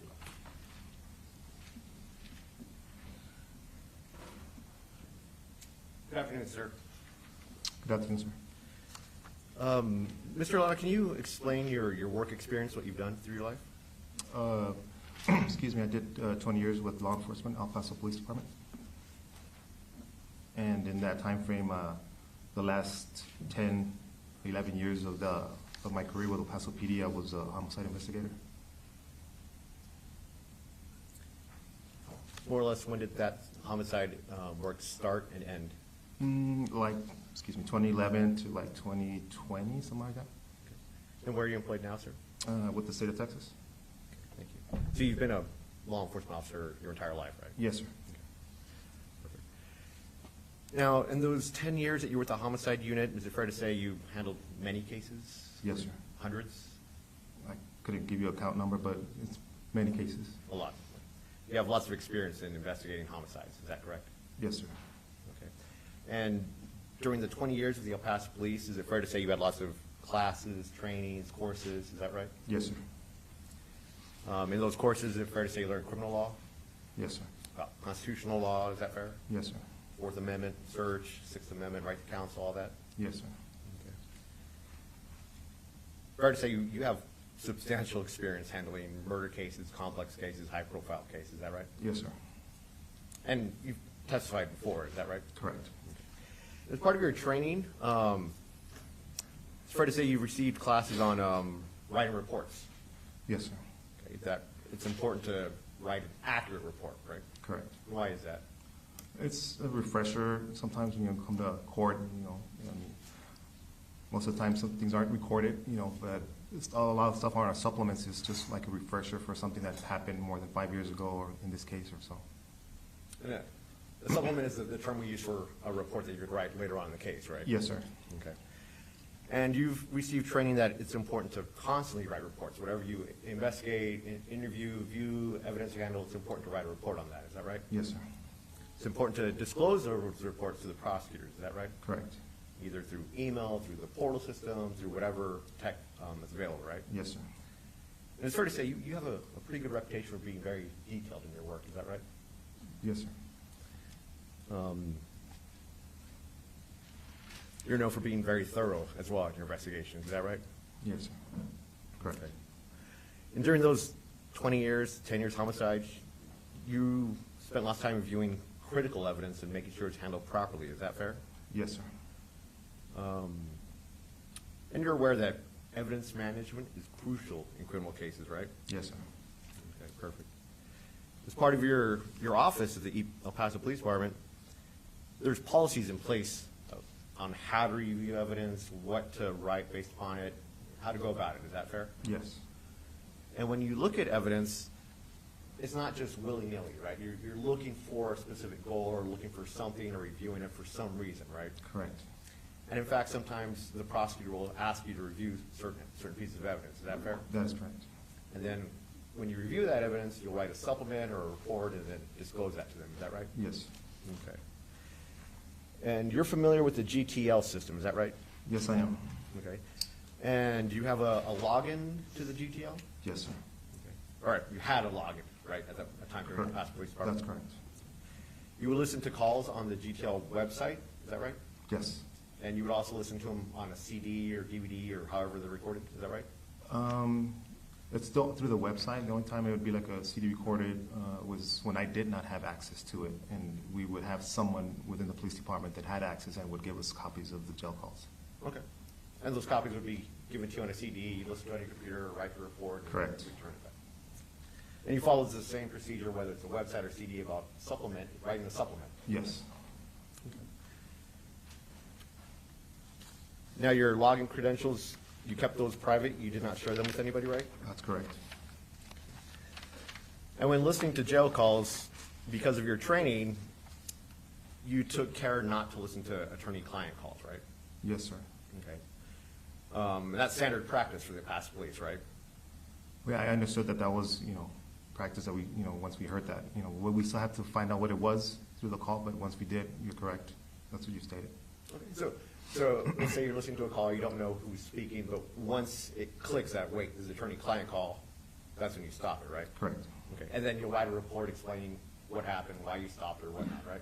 Well, if that comes to that point, yeah. But I mean, if it's something of importance, if it was a client, I don't think I'd be entertaining that information into a supplement or anything.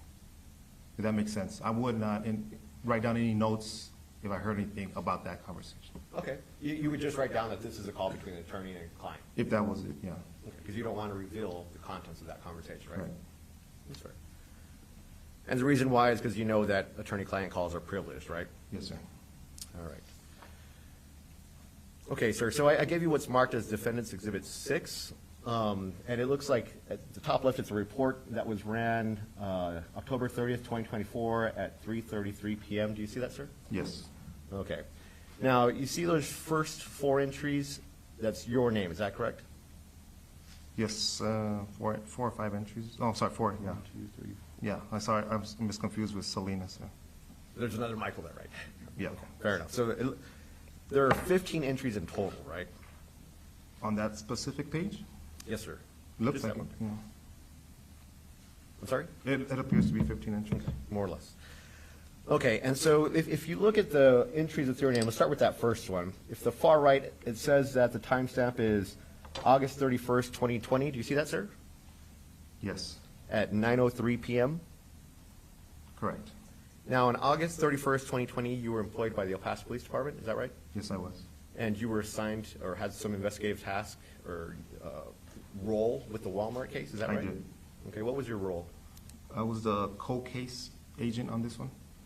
So we've never had a cold case agent. It's always just been a case agent that's assigned to a homicide investigation, but because of the perplexity of this case and being that it was very large and everything, that the case agent at the time, there was a case agent assigned, it wasn't me, but the supervisor felt the need to assign an additional case agent to assist him.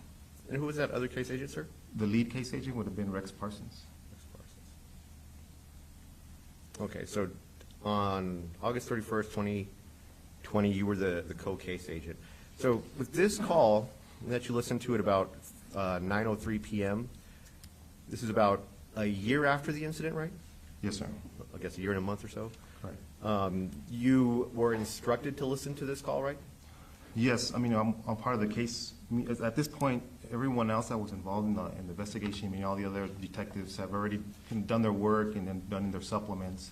And so now it's kind of just left to myself and Detective Parsons to continue with any other assignments that are being passed out by the sergeant that's in charge and/or any request from the DA's office.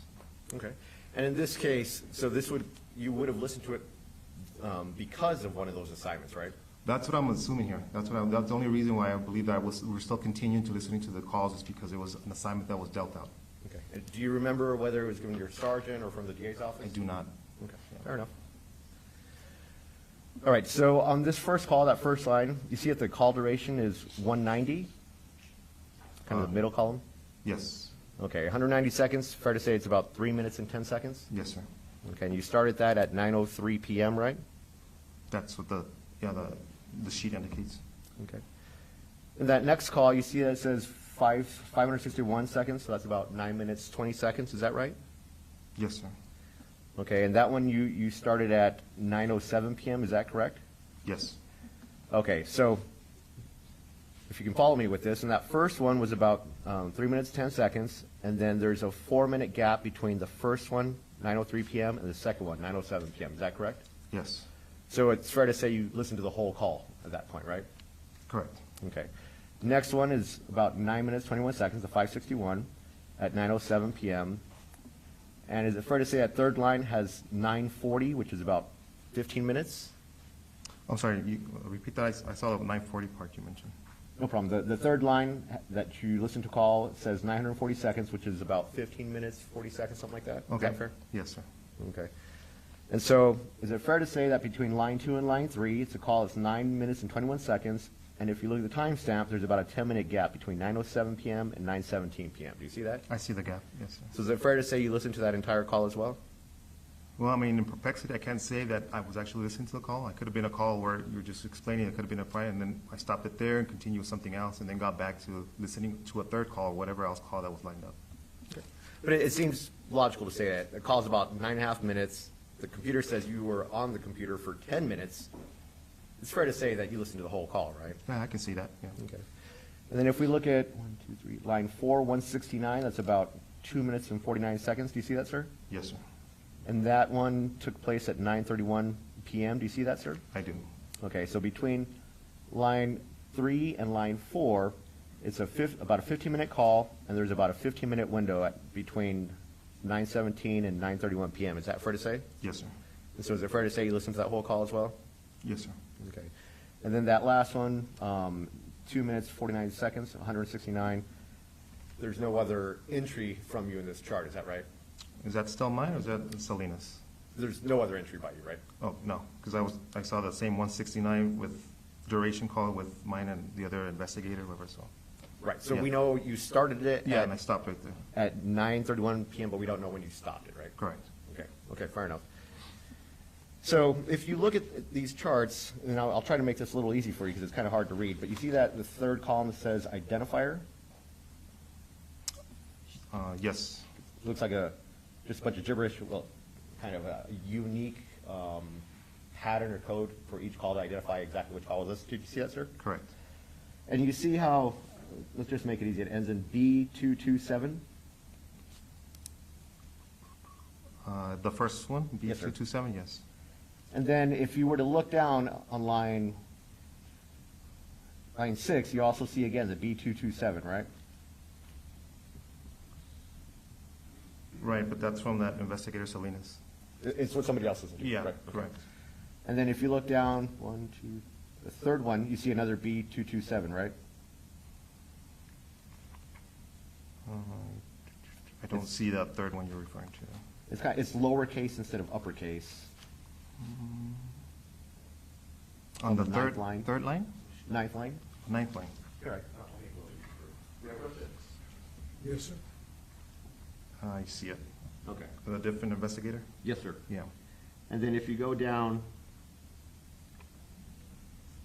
the last 4 lines, actually all 4 of those lines are the same B227, right?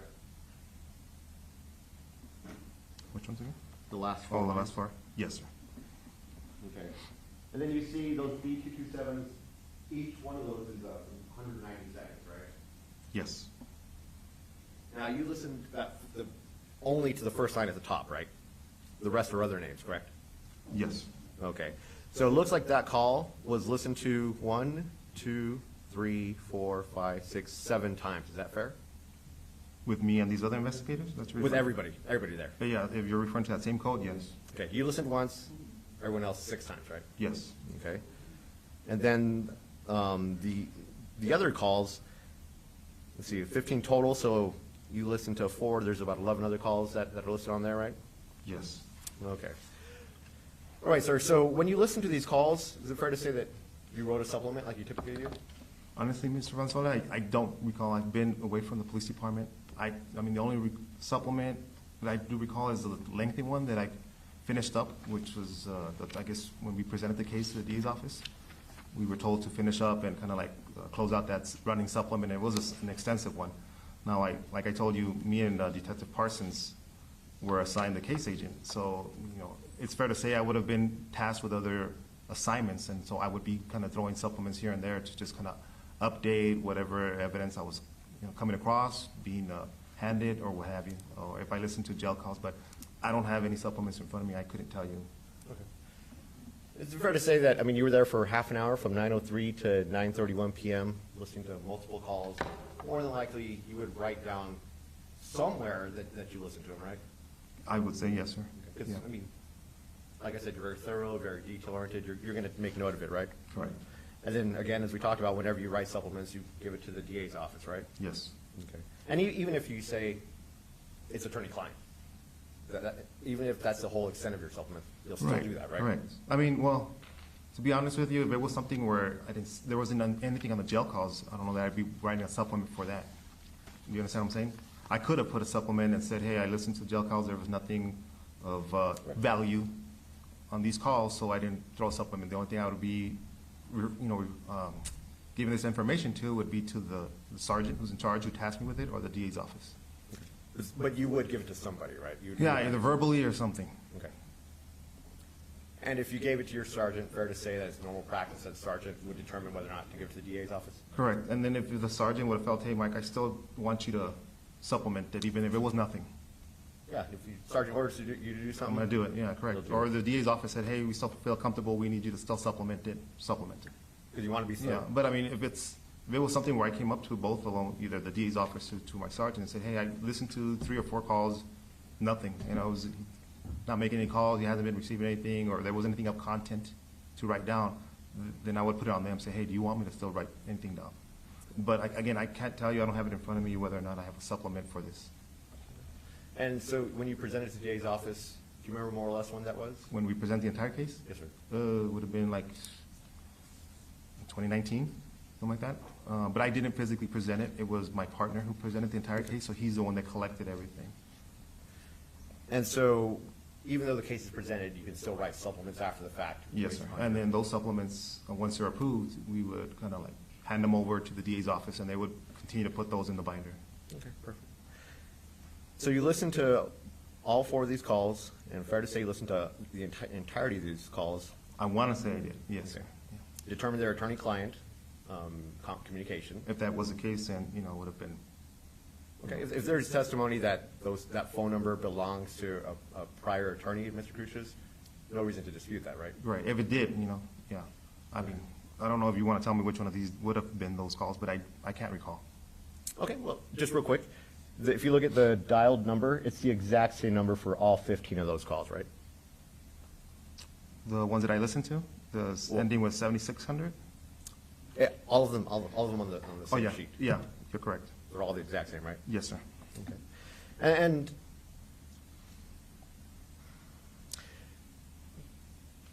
when you set out to listen to these calls, you didn't take any affirmative steps beforehand to determine if they were attorney-client, right? Steps like, what do you mean? Like, let me see what the phone number is. Let me see Oh, no. who the attorneys are. No, correct. I didn't investigate the number, if that's what you're saying. I mean, you look at a basic number like that, you're thinking work or something, 7600, it's like an office number, so I didn't take any measures if you're asking, I didn't take any measures to investigate that number. Okay. Likely you were given maybe a list of calls to listen to, or how did you locate these phone No, numbers? I didn't locate him, we punched in I punched in based on the GTL system, you just kind of punch in his Inmate his ID? number, his inmate ID number, and it populates how many calls he's placed. Okay. And then so you listen to those 4 Well, based yeah, on- if I saw those, I felt, you know what, I need to be thorough in my investigation and see what these calls were about, just as assignment was levied to me. Okay. And given, again, your 20 years on the force, the 10 years in homicide, you're aware how important the attorney-client relationship is, right? Yes, sir. Like for an interrogation, if you ask for an attorney, you stop, right? Yes, sir. If there's an attorney-client phone call, you stop, right? Yes, sir. And the reason why is you know that if you listen to it as an investigator, part of the state, that it could lead to suppression of evidence, right? Yes, sir. Could lead to dismissal of charges, right? Yes, sir. It's pretty serious, right? Correct. Okay. And you don't recall if it was your sergeant or the DA that instructed you to listen to these calls, right? I do not, sir. I mean, it was a task, I know, and there was plenty of tasks that were handed out to me and my partner. You understand the gravity and high-profile nature of this case, right? Yes, sir.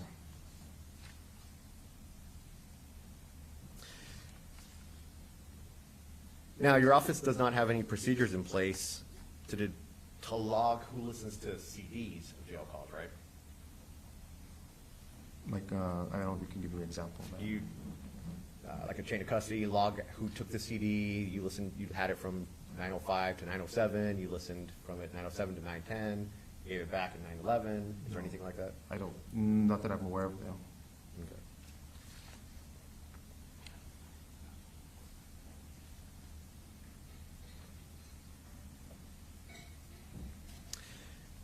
Since, again, given your 20 years of experience in the past police force, you're aware that because the attorney-client calls are so serious that if you listen to an attorney-client call and you listen to the entirety of it, that you would have notified somebody, either your sergeant, DA, or somebody, right? Correct. Okay, either orally, a supplement, or something. You would have taken steps to say, hey, this is an attorney-client call, this is what I did, this is what happened. Yes.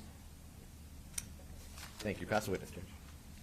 Who's going to conduct the examination? I'll do it now. Sir, my name is John Davis. I'm one of the assistant DAs. Where do you work now, sir? I work with the state of Texas, the Attorney General's office. Attorney General's office? All right. And do you go by the term investigator, or what's your title? Sergeant. Sergeant with the, okay, Sergeant, I'm going to call you Sergeant Laura. Is that okay? Yes, sir. Okay. Sergeant, I take it that your testimony is, well, at least quite possibly, you didn't write a supplement or put into a supplement anything about these calls. Not to my knowledge, and nothing has been presented to me by either the state or the defense that I had any notes on this. I don't have access. In other words, I don't have access to the system anymore to verify if I did have a supplement. So quite likely, there's no supplement at all. Could be. There could be no supplement. Okay. Now, do you remember anything about these phone calls? I do not, honestly, and again, I was just asked by the defense team's investigator if I had knowledge yesterday about this in a conversation. So, I spent a couple, all night long yesterday thinking, was it myself, or, there was some kind of misconception whether it was myself or another investigator by the same name. So finally it came to a conclusion, because it's you, it's your ID that you use for this GTL process. So to answer your question, thinking about it, I think when I was tasked with it, the only response I did was either to my sergeant, who would have been the one that would assign me the assignment to do. And I believe anything that I kind of told him was anything to the effect like he hasn't received any calls, or I haven't really heard any calls that are worth letting you know this is of substance. In other words. Nothing of substance. Correct. And you don't remember anything of substance? No, sir. And so I know at some point when we are tasked with other homicides, that's part of our assignments, is to actually look into jail calls. And at some point, the DA's office has their investigators, and they also have access to GTL and can actually obtain these records too. So at some point, if this was the duration of all the calls that I had my GTL access on for Mr. Cruz's, then at some point I know that the investigator from the DA's office took over, and whenever they wanted to look into the calls, they did so. But I didn't continue with that anymore. Is your best recollection that you were reported back to somebody after you listened to these calls, or not? Yes, I did report to my supervisor. So at that time, it would have been your sergeant or a lieutenant? A sergeant. A sergeant, okay.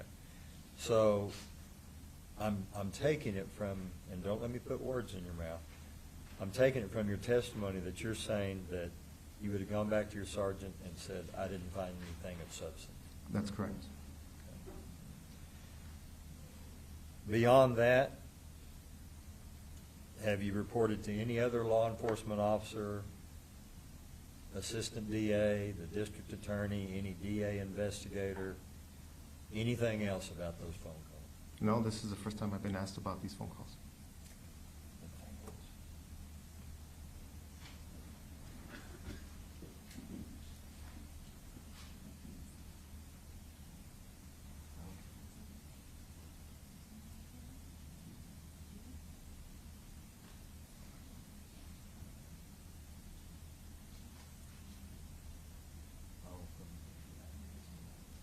At this time, were you a liaison to the FBI? During the time of during the time of this investigation, yes, sir. Could it have been an FBI agent instead of your sergeant that asked you to listen to No, these phone calls? my recollection, this would not have come from the FBI. From the FBI? Even though you were a liaison to them at Yes, at I this was, time? yeah, but the FBI does have their own access of gathering, collecting evidence. Past witness.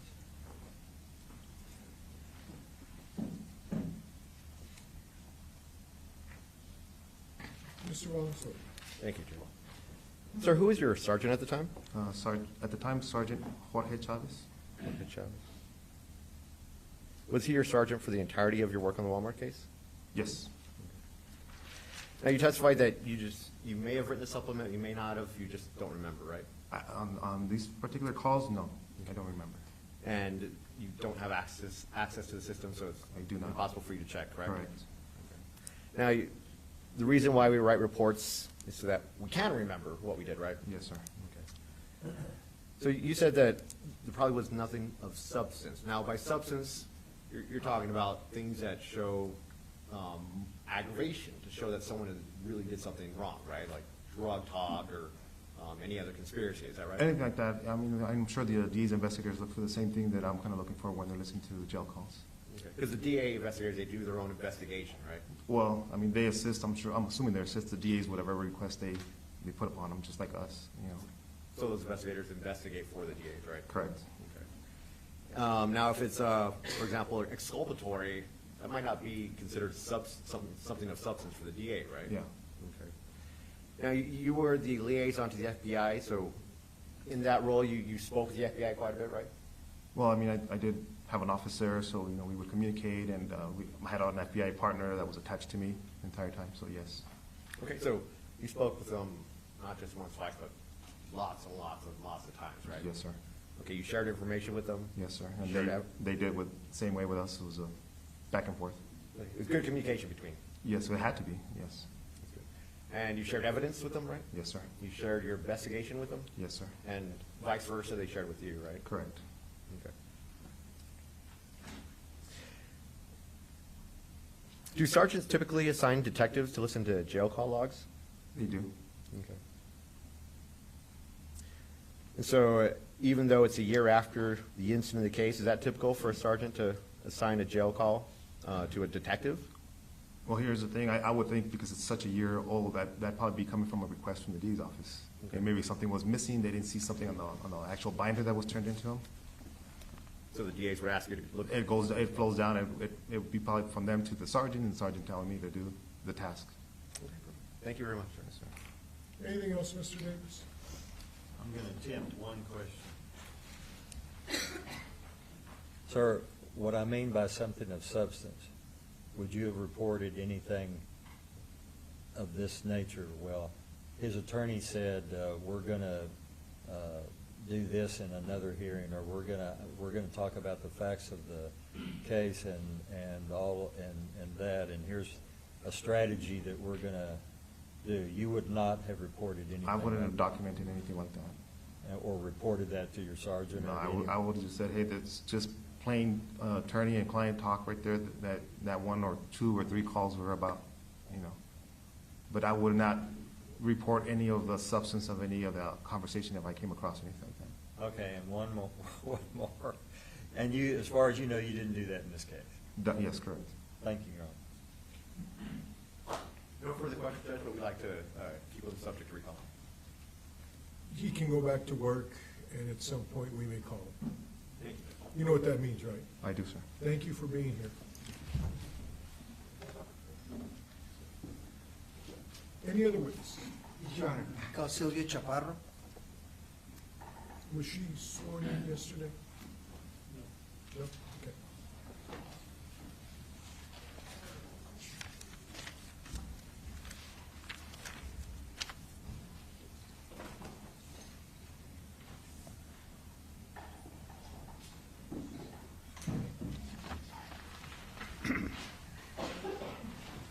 Raise your right hand for me, please. Do you swear or affirm the testimony you're about to give in these proceedings shall be the truth, the whole truth, and nothing but the truth, so help you God? Yes. Please be seated. I know this admonishment's necessary. Get as close to the microphone as possible. You have a very soft voice, Okay. like the rest of us. Please speak loudly. For the record, I do need your name. I need you to spell your last name for us. Sylvia Chaparro, Chaparro.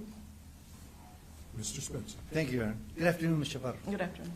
As you know, I'm Joe Spencer, along with Judith Valenzuela and Mark Stevens. We represent Patrick Cruces. I'm going to ask you some questions. If you don't understand what I'm asking you, let me know, and I'm going to reword it or rephrase it, okay? Okay. All right. So tell me how you're employed, ma'am. I'm assigned to the Walmart case at the district attorney's office. Okay. When did you start your employment in the district attorney's office? Approximately 26 years ago. You've been with the office a long time. Yes, different positions. Okay. Were you put on the Walmart case originally? No, I started there approximately February of 2023. Okay. February of 2023 was when you began working on the Walmart case? Yes. Is that correct? Okay. And what was your assignment on the Walmart case, ma'am? When I first started, we had a few records on a specific area, and I was assigned to go through them and upload them into the portal. And what records are we talking about? Jail mail, medical records, all sorts of records. Medical records from the jail about Patrick Cruces? No, any victim records. Oh, I see. Okay. And what else? That's about it. That's what I started doing. Okay. And what type of training did you receive as, when you were put in that position to review all of these records? There was basically no training. I was just instructed to upload those, whatever was on that specific area. Were you instructed that if there are certain information that you come across that maybe the DA's office should not have, that you should isolate those, silo those in another position, bring it to your supervisor's attention? No. Okay. Who was your direct supervisor? Loretta Huitt. Who, ma'am? Loretta Huitt. Loretta Huitt. Okay. And what was Loretta Hewitt's assignment to you? What were you to do? She had me go through the records and upload them to portal. Okay. And that was the only assignment that you received Yes. from Loretta Hewitt? Hmm. Okay. When you say whom, you have to say yes or no, ma'am. Yes. Okay, thank you, thank you. When Loretta left the office, who then became your immediate supervisor? That would be Rebecca Tarango. Mr. Tarango, okay, who's sitting right over here, correct? Yes, sir. All right, okay. Did you make any reports to either Ms. Hewitt or Mr. Tarango about what you found or what you were doing, or did you just do your assignments and not make any written reports? I would sometimes make written notes, or if I had any questions, maybe write it down on a sticky note. On And a would- sticky And note? would leave it on, Kind of like these? yes. Okay. Would you record it anywhere, in a laptop or a computer that would be memorialized in the DA's office? No, I didn't. Okay. Did you have a notepad that you would write on, where you kept track of all the different things you were coming across? No, I don't. Okay. They were basically sticky notes Or on the actual paperwork. on the actual documents. And we're Yes. going to go over the documents and ask you if you can identify your handwriting, because I understand that some of your handwriting is in some of these documents, but you'll tell me if it is or if it isn't. So when you would write on those notes, when you would write your notes on these documents, what did you do with those documents after you wrote your notes on them? I would place them back on from when in the same area, and that area where we had everything that needed to be uploaded. Okay. That's, yeah. And then those go to be uploaded? Is that what you said? Did I understand you correctly? I would need to upload those. You would upload? Yes, I do. Okay. Now, when you upload, what is that process of uploading? Is it taking a document and somehow scanning it into a processor, a word processor? If it was received hard copy, I would scan it, and if it was received electronically, I would save it and then upload it. Okay. And if it wasn't a hard copy, hey, you would receive it in an electronic format, or how would you receive it? I would receive it both ways. Well, Not the same document, but sometimes it would be hard copy and sometimes it would be electronic. Okay. Would that consist of thumb drives, CDs, or would it just consist of emails? Tell me how that works electronically. Emails, thumb drive, CDs. Okay. Were you given specific areas, or is it just as you were given information, that's when you just started doing the work that you were assigned to do? That's how I was doing it. Okay.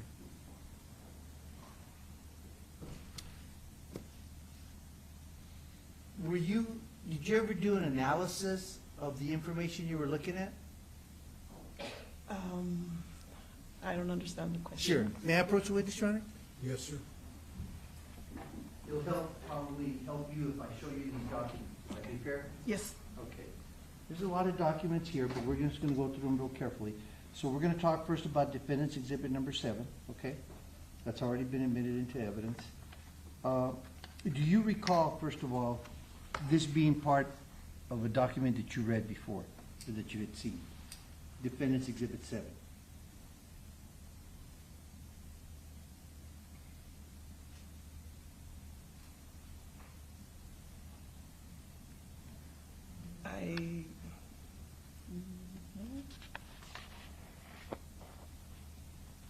No.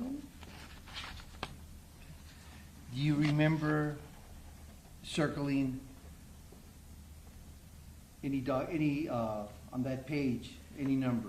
No. That order? No, no, Okay. that wasn't. Okay, that's all right. I'm trying to understand who's No. writing everybody's is here. Do you remember seeing these sealed orders and protective orders that were filed by the federal judge and state judge? Do you remember seeing any of those, ma'am, in your review of the document? No. Okay.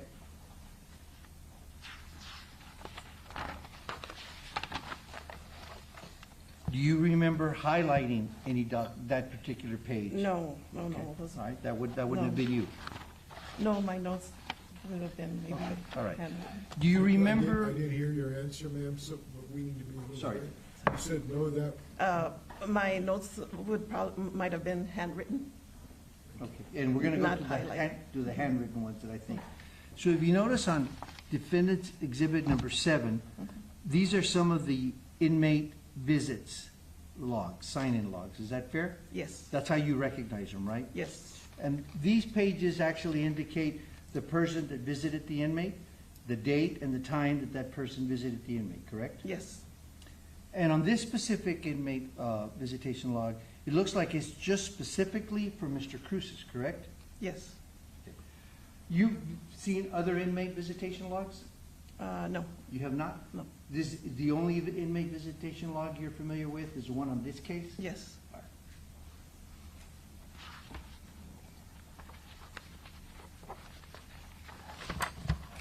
I'm going to show you what appears to be some handwriting.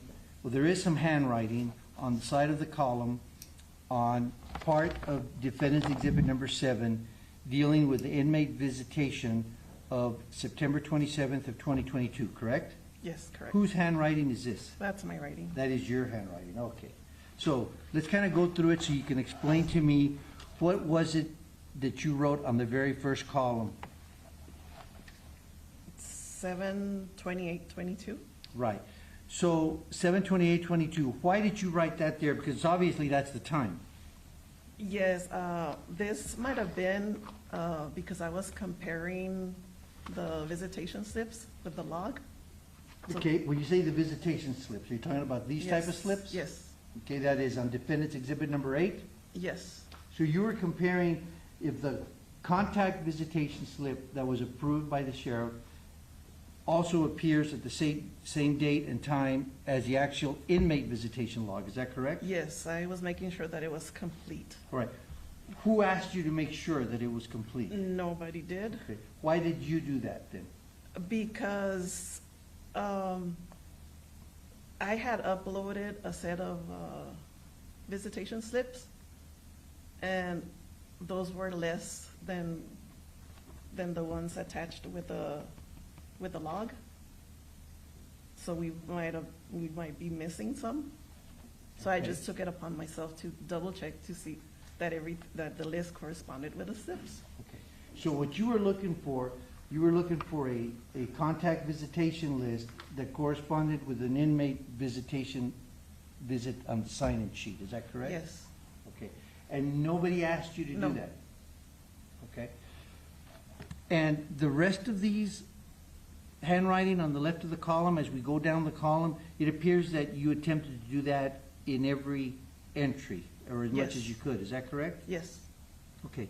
And do all of them just merely say the date and then the name of the individual? And I'm not asking you to tell me the name of the individual that visited, but it's got the name of the individual that visited along with the date, is that correct? Yes. And were you able to find a corresponding visitation slip with every inmate sign-in sheet?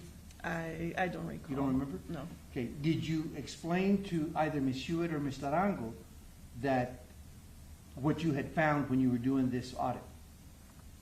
I don't recall. If I would have explained it to anybody, it would have been to Loretta. Okay. Loretta Huitt. Did you explain it to Ms. Hewitt? I don't recall. I must have. Okay. It appears that you spend a lot of time doing this analysis, is that fair? Yes. Okay, so would it be fair to assume that if you spend as much time on this analysis on something you thought was important, that would have been communicated to Ms. Hewitt? Yes. Okay. Did you ever communicate to Mr. Arango No. what you found? Okay. Is that because you had already done this before Mr. Arango was your supervisor? Yes, it had been a while. Okay. All right. Now, this next page that starts at the top with the inmate signature of October 21st, 2022, what is that your handwriting at the bottom, ma'am? Yes. Okay, can you tell me what this says? Because I can't read your writing. 12/17/22. Okay, JS. and it's got the name of the person, right? Uh-huh. And what, is that the same thing here? Line August. What is it? I'm not. Missing slip? Okay. I don't. it's So not you think it legible. says missing Ma'am, I slip? can't hear you. Did you say missing slip? Missing slip. Just a little bit louder, please. Yes. And that might have been that you're missing a slip of this Yes. contact visit, is that correct? Yes, that's what it looks like, but I'm not 100% sure. Okay. That that's what it says. Okay. That's your best guess at deciphering your handwriting? Yes. Okay. What about down here, ma'am? Another slip. That's missing? I'm not sure. Okay. I'm not sure what. the Okay, rest is. all right.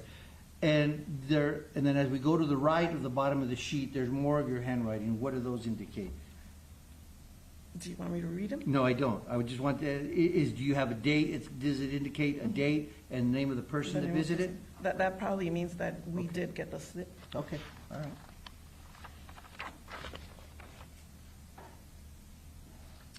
What is that handwriting there? What does that say? That's your handwriting as well, on the next page Yes. that starts at January 20th of 2023, correct? 1/30/23. And then it's got a name? Dr. You don't have, I don't want you to tell the name, but it's got the name of a doctor. Yes. Okay. So it appears that at least some analysis, conscious effort was made to identify a doctor on a visitation slip, correct? I compared it. I compared the slip to the list. Okay. Did you tell Ms. Hewitt that you were finding sheets that had the doctor's sign in? No, I didn't. Did you give everything that's in defendant's exhibit number 7 to Ms. Hewitt? Yes. Or did you download it? I got it through an email. You got what through an email? The slips and the log. Okay, but after, you got the slips and log through the email. Yes. But this handwriting is not something you No. did on an email or on your Yes. computer. Uh-huh. Okay? I printed it out and then I made the notes. All right, so after you printed it out and made the notes, did you download it? To Did the you put it on portal? portal, correct? No, no. What did you do with it? I must have left it on the uploading documents area To be uploaded where? to the portal, but it was never uploaded. And how do you know that? Because I didn't upload them. Okay, but you weren't the only one uploading on the portal in the Walmart case, were you? I'm not sure. At that point, I was the only paralegal You were the only paralegal at that point? when Loretta Huitt. You had no other help in Sorry. that office? We got help a little afterwards. Later? Okay. So, it's possible somebody else could have uploaded it on the portal. I don't think so. You don't think so? No. Okay.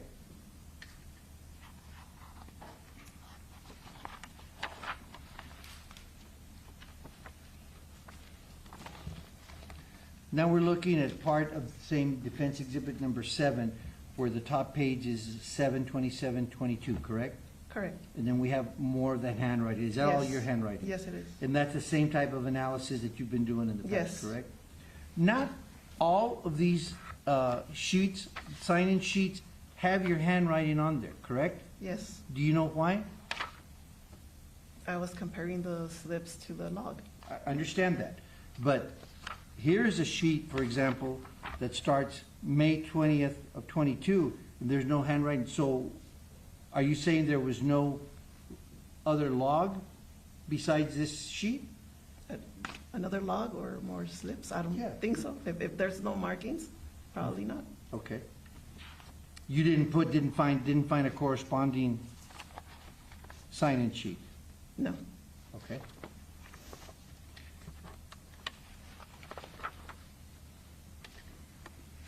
The next sheet of defendant's exhibit number 7 starts on October 21st of 22, and you have more handwriting down towards the bottom, and that's basically doing the same type of analysis that you've talked to us about? Yes. Okay. And above that, I'm going to say there's 25 other sheets, 25 other entries of individuals that visited Mr. Cruz's, the time and the date. There's nothing, there's no handwriting, and you're saying it's because you did not find the corresponding inmate request? Probably to not. visit. Okay. And the last page that I'm going to talk to you about of defendant's exhibit number 7, it's got the same handwriting that's yours, is that correct? Yes. Towards the bottom of the Yes. page, correct? Okay. And if the top page is blank, it's because you couldn't find the corresponding sheet, is that correct? Probably. Probably. Okay. So I'm going to show you on defendant's exhibit number 8, and ask you if you can identify that handwriting on that sheet. That would be my handwriting. That is, can you read what it says? Continuation of Ray's email. Ray's email. You're talking about Ray Sanchez, Yes. the investigator for the district attorney's office? Yes. So Ray Sanchez then sent you an email asking you to do some assignment. Yes, we were expecting some jail mail. Okay. And is that how many emails did Ray Sanchez send you? During the time that you were working there with respect to the Walmart case where you're tracking these sheets, the visitation logs? Approximately 15. 15? Okay, that's your best guess, I understand Yes. that. And they would be still in part of your computer? Yes. Okay. All right. And those emails that Mr. Sanchez sent you is asking for some specific requests? No. Okay, what are they about? What was he would CC me on other emails that he sent out He would CC you on other emails that he would send to whom? to the jail. To the jail, about the visitation logs? Yes, I believe I have one of those, Okay, or maybe it's the attachment to this one. okay. I'm not sure. Well, you should actually have all approximately 15 emails, whatever Yes. they are, however number they are. Yes. And that would have been during the time that you were working on the case, is that correct? Yes. Are you still working on the Walmart? Yes, I am. Okay. You have help now? Yes. Good.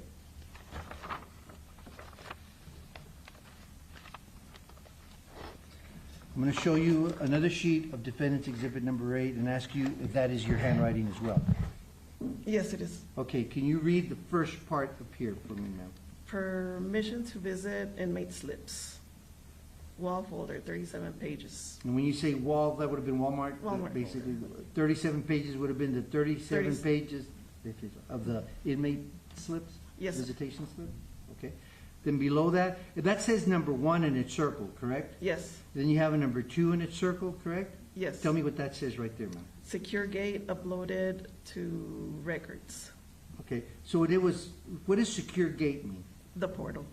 Okay, so does that tell you it was uploaded to portal? Yes, Okay, because I thought a while ago you said you didn't think it was uploaded to portal. yes. Oh, yeah, it was, okay. The 37 pages. Those were uploaded. 37 pages, all right. And it says the date of April 24th of 23, that would have been when it was uploaded to portal? Yes, Okay. What does this last line say here? uploaded to records. To records, is that different from portal? No, it's the portal, it's just Okay. the tab. Right, so you're saying uploaded to portal Yes. specifically under the records tab? Yes. Okay, all right. And then this last one, I'm sorry, number 3, what does that say? Ray's email. Right, so that seems to indicate, and you tell me if I'm right or wrong on this, that this is in reference to an email that Ray Sanchez, the DA's investigator, sent to you making some request? Yes, he had received the records, That he the had slip asked and the records, and he forwarded them to me. Okay. And then this last part of your handwriting, read V drives, did I read that correct? Yes. What is V drive?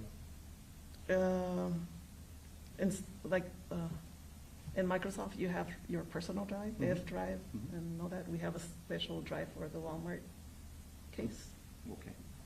And what does it say below that? Permission to visit inmate slips. Okay. So is that a request that was actually made? No, this is where they're located. HDS, what does that say? Hard drive, no, hand delivery slip 159, CD 240. Okay, that hand delivery slip would have been what was delivered from the jail to the DA's office? No, I'm not sure, but I think this could be a hand delivery slip that was given to defense. You think so? Yes. Okay, is there any indication to show that that's what that was? No. Okay. You're speculating right now? That's, yes.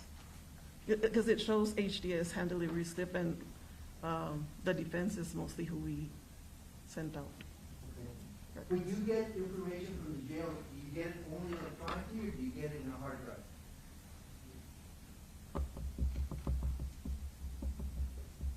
It's usually hard copy. A hard copy. It's printed out and then delivered somehow. Yes, Or the DA's investigator will go get it. yes. Okay. So are you telling the court that at no time did any prosecutor or DA investigator ask you to do an analysis of who actually was visiting Patrick Cruces? No, Okay. You just were coordinating the signing logs with the visitation slips at the jail. yes. Why? Because it was a log, so I was making sure that everything that was listed on the log, that we would have a receipt, a slip. Why is that important? I wanted to have the complete set of records. In case anything was missing, I was gonna have to request it. Did you, well, you saw that, we went through it, there's quite a bit that was Yes. missing. Did you request it? No, I didn't. Okay, That's- so- I'm sorry? I'm sorry. That's all right. Well, go That's ahead. why I made the notes. Right, I understand that. You made the notes, but then you said you were gonna request it. So did you follow up and request it? No, I didn't, Why not? because I wasn't instructed to do so. Okay. So if you thought you had to follow up something, you were waiting for an instruction to do that before you did it? Yes, I left the notes so my supervisor could take a look at them and give me further instructions.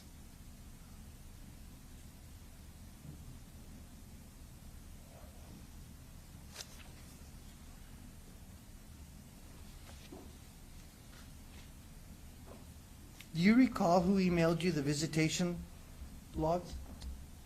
Ray Sanchez? Okay.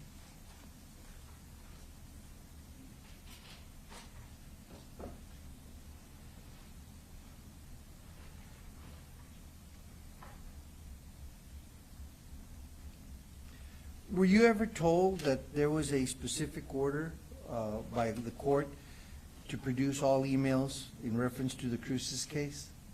No, Did any prosecutor, has any prosecutor ever come to you to tell you We need to know if you had any emails between you and Ray or with the jail in reference to the Cruces case on the visitation logs, That was recently. which was when? When? When? About a couple of weeks ago, 2 Okay. weeks and a half ago. So those 15 emails we talked about approximately between you and Ray, did you produce those to the prosecutor?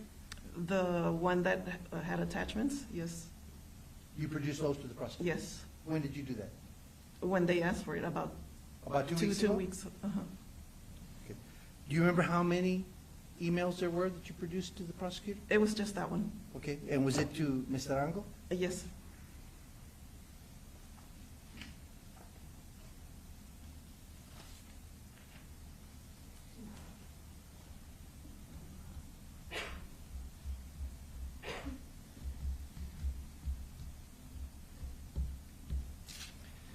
And so in the 26 years that you've been with the district attorney's office, have you ever received visitation logs of inmates in the past? No, That's not typical. no, So the visitation logs that the DA's office is requesting in this case is not typically what they do, I haven't had to that deal with you've it. been experiencing. No,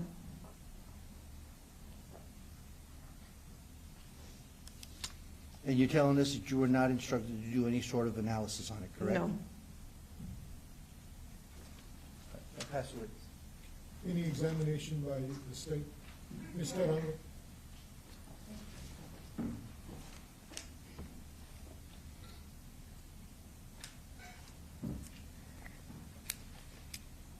Ms. Chaparro, back in the time when you were supervised by Ms. Hewitt, what was the process when you would get, say, records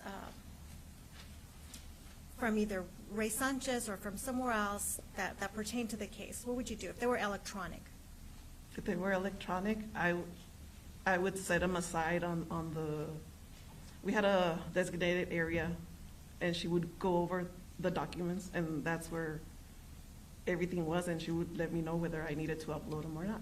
Okay, so you'd print them out, let Ms. Hewitt review them, and then she'd give them back to you and say, okay, put them on portal. Yes, And this was back when we were using the old portal. yes, Okay.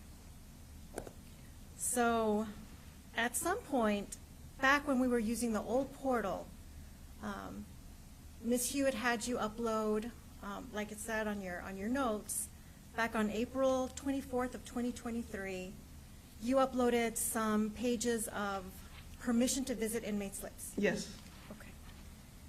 And then later you received, I guess, a set of records from Mr. Sanchez through email that you printed out. I guess these are the ones where you're comparing to make sure they were complete. that's correct. And then you left some for Ms. Hewitt to review. Yes. Did you ever hear anything back from Ms. Hewitt or anyone else about these records? No, I didn't. Until when did you hear about these records? About 2 weeks and a half ago. Okay, did I come and ask you if you have anything relating to any kind of records, preserve all your emails, make sure you save everything, and if you have anything that's like this, let me know. Yes, Okay, and did you do that? yes, I did. Okay, so what did you bring me? I printed out the email, placed it in an envelope, and that's what I gave you. Okay, and as far as the names on the logs and on the stack of things that you gave me in an envelope, did you tell anybody whose names are on those lists? No, Did you tell me? no, And after this, after you had turned over that same stack of information to Ms. Hewitt, did she ever come and ask you about any names that were on that list or tell you instructions about delete the email or anything like that? no. Okay. Now, when you talk about the V drive, is that where we're putting things, or that's where information goes for the new portal? No, On the V drive? yes. That's where we're saving all the hand delivery slips. For new portal? Yes, Okay. correct. So, and when you talk about hand delivery slips specifically 159 CD 240, Yes, that's the way we number discovery to the defense, isn't that right? yes, everything's numbered.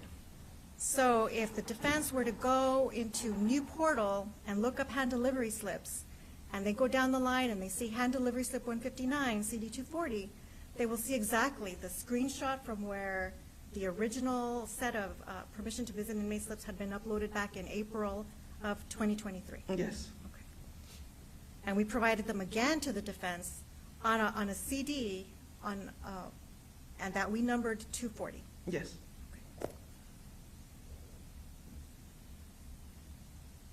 And if the defense wanted to, they could go and look at CD at their hand delivery slip and see when did they came and pick that up. Yes, correct. Okay.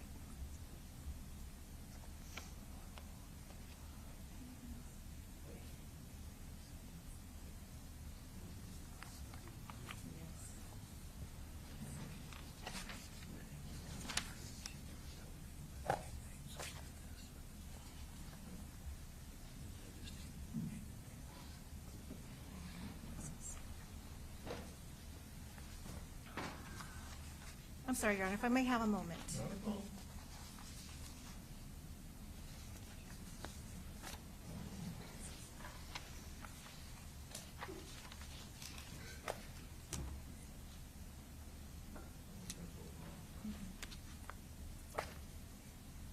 Your Honor, may the record reflect that I'm tendering defense State's Exhibit 5, which is a copy of hand delivery slip 159. May I approach the witness, Your Honor? What's your name?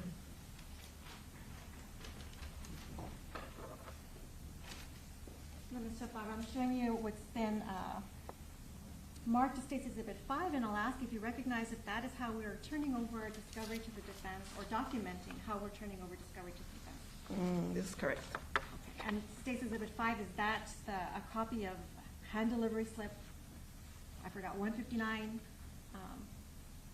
showing the screenshot of where the permission to visit inmate slips was uploaded to portal and then provided again on CD 240?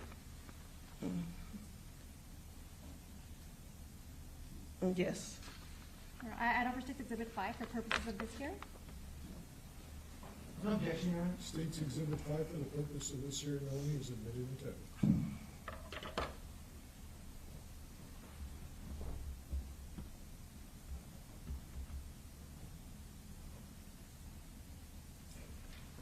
Thank you, Ms. Chaparro, I appreciate it. No further questions, Your Honor. Mr. Spencer? May I approach the witness? Yes, sir.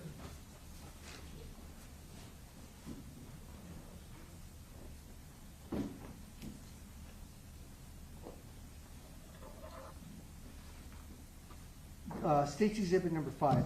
I'm sorry.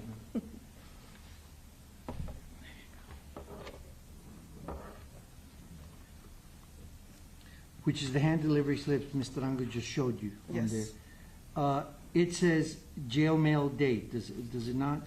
Yes. Okay, it's quite a few entries for jail mail date, correct? Yes, correct. And then the first three is no record of jail disciplinary, right? It's got Yes. several of those.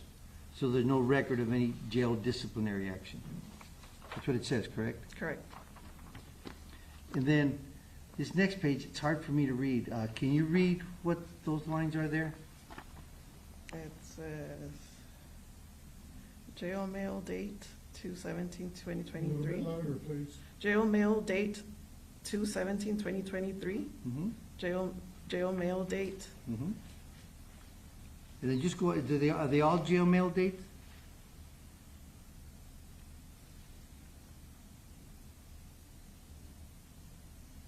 No. And that one says what?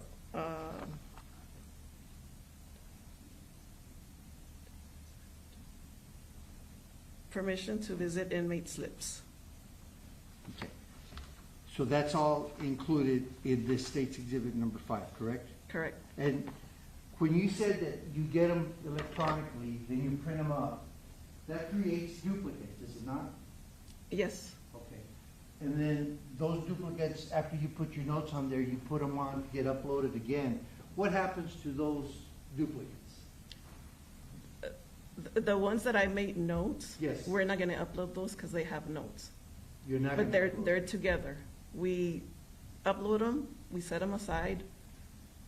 They're uploaded, and then afterwards, if we need to, we make a hard copy file for ourselves. Okay, so what happens to those copies?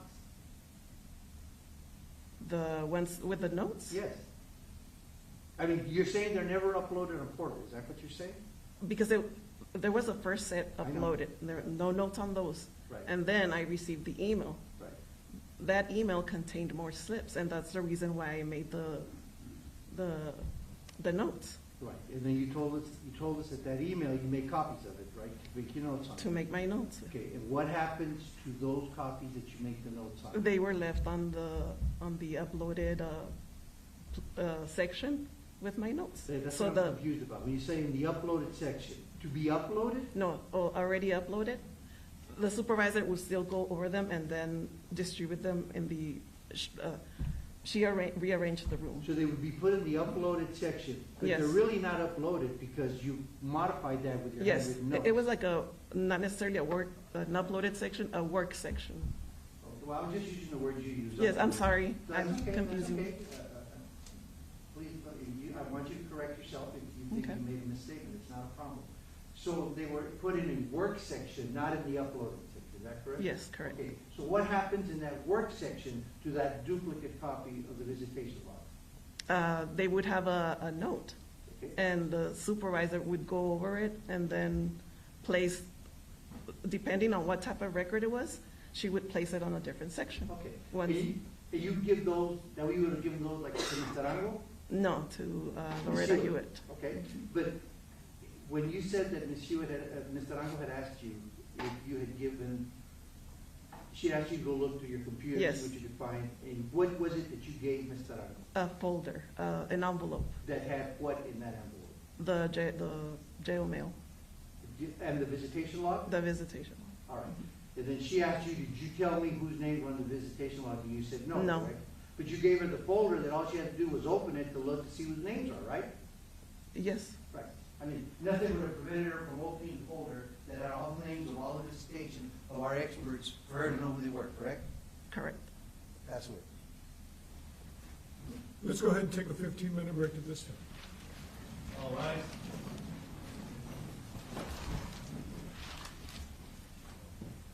Thank you.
be seated.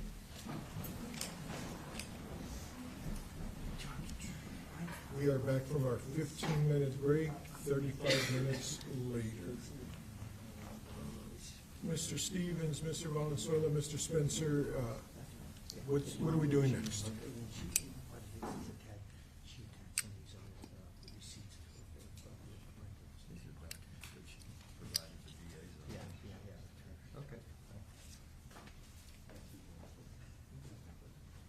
I'm sorry, Your Honor, Crystal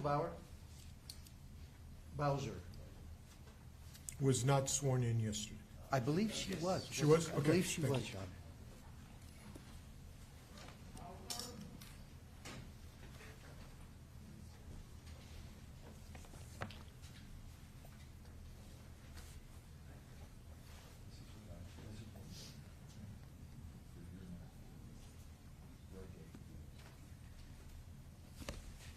Ma'am, you were sworn in yesterday. Please be seated.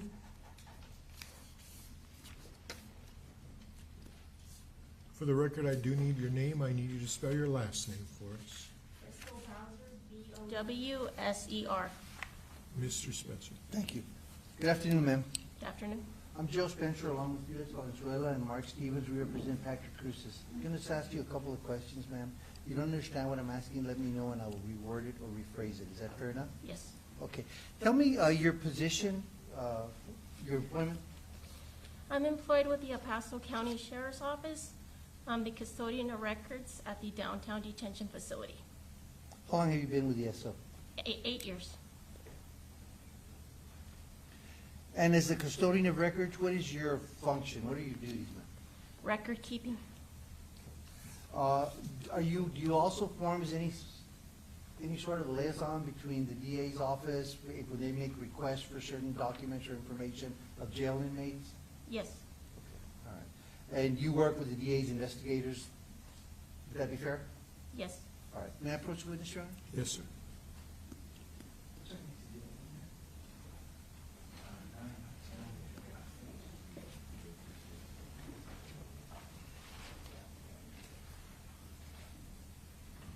I'm going to show you what I've marked as defendant's exhibit number 9. Now, I'm going to ask you, ma'am, if you recognize what's in it, number 9. Go ahead and look at it for me, please.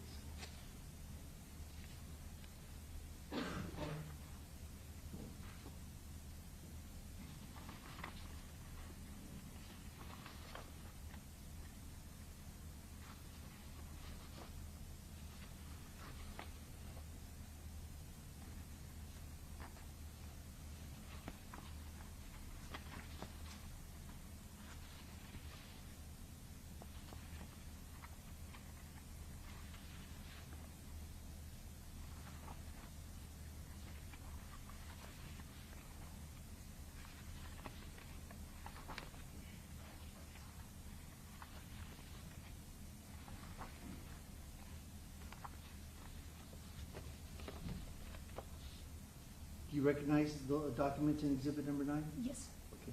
As the custodian of records, are you familiar with the contents of those documents, ma'am? Yes. Okay. At this time, we move to introduce defendant exhibit number 9, Your Honor. No objection, Your Honor. For the purpose of this hearing only, states exhibit 9 is admitted into evidence. Thank you. Ma'am, I'm going to ask you a question specifically about the second page of exhibit number 9. Does your name appear on there? Yes. Okay. Was that an email that you sent or that was sent to you? It was sent to me. And who was it sent to you by, ma'am? Raul Pearson. And who is Mr. Pearson? He's a detention officer. The detention officer. Ma'am, do me a favor, you're soft-spoken, get that microphone closer and a little bit louder, please. Yes, sir. Thank you. And then there's a little note that says, "This is what I found, the visitors are attorneys." Who wrote that? Who typed that in? Raul Pearson. Okay. Do you know what he was asking you specifically, ma'am?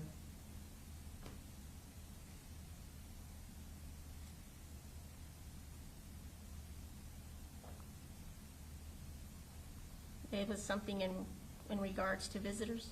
Okay.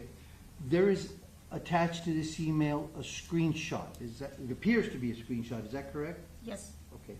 That screenshot, can you tell the court what it is, ma'am? It's of Patrick Cruces, the visitors. And it lists certain visitors during a period of time, is that correct? Yes, Is it fair to say that someone was requesting that information? yes, Okay. Is it fair to say that that request came from Ray Sanchez, the investigator from the district attorney's office? I don't know. Okay. All you can tell us is that someone from the DA's office are requesting it. Someone requested it. Somebody requested it, right? Can you tell me what page 4 of defense exhibit number 9 is, ma'am? It's a receipt for documents? Okay. And your signature's on there, correct? Yes, Okay. When you say receipt for documents, are you receiving documents or are you giving documents to someone? giving documents to someone. Okay, and can you tell me who those documents were given to?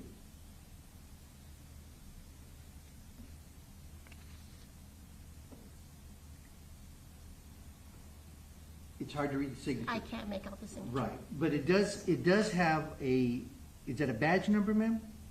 It looks like, But can you even read the badge numbers? no, Right, the number of the badge. No. That's written there, okay. What is the date on that? it looks like June 8th, 2020. 2020, right. And it was requesting, it's an affidavit where it says no record, disciplinary records. What does that mean, ma'am? It means that the inmate hasn't committed any disciplinary infractions. Okay. The next page, ma'am, is another request where you're giving documents to whoever's requesting it. Is that correct? Yes, And can you tell me who was requesting it?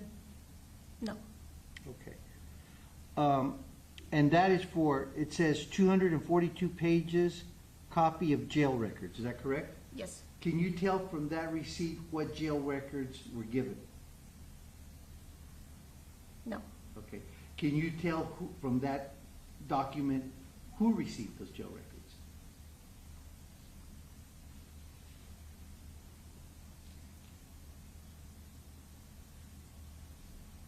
I can't make out the signature. Okay.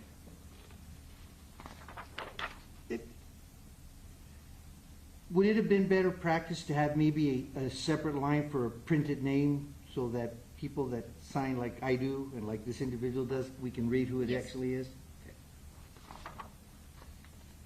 The next page is the same type, but it says requested by DA investigator Cristina Valenzuela, correct? Yes, Okay. 1 CD of recorded calls. So one of the DA's investigators, this time it's typed up who's actually requesting it, correct? yes, So one of the DA's investigator was actually making a request for jail call, recorded calls of Mr. Cruz's, correct? yes, Ma'am, are you familiar that at the jail, the defense team specifically set up a dedicated line for Mr. Cruz's that would not be recorded, that would not be part of the regular recording process that they do at the jail for inmates? I did not know that. You did not know that? Okay.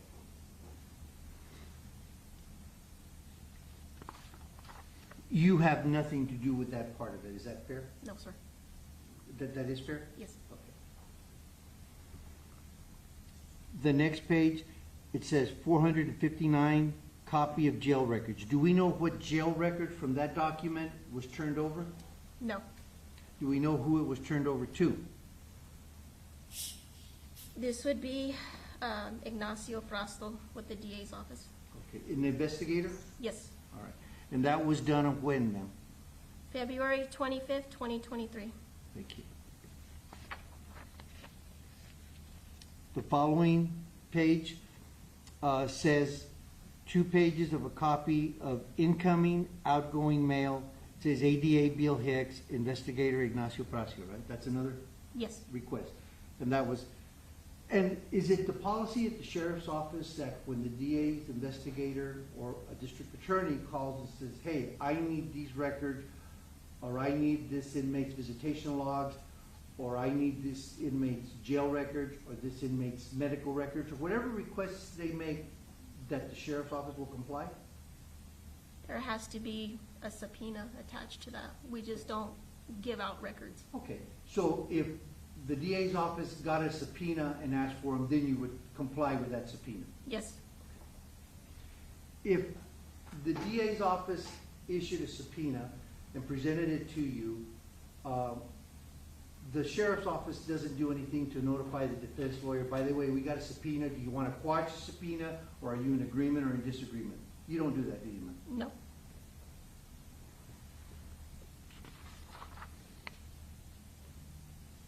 The next page that we have appears to be a date of April 13th of 23.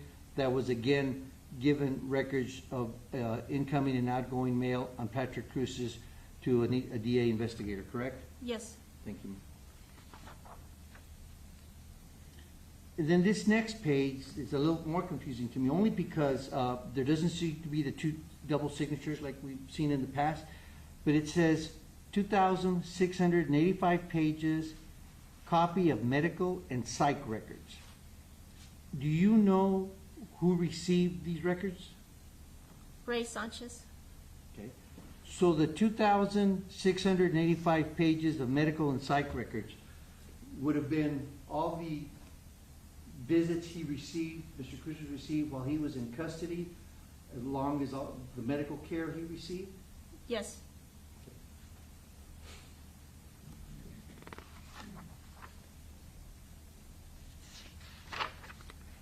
And I'm not sure I put it on the record, and the date of that was August 15th of 2023, ma'am? Yes, Thank you.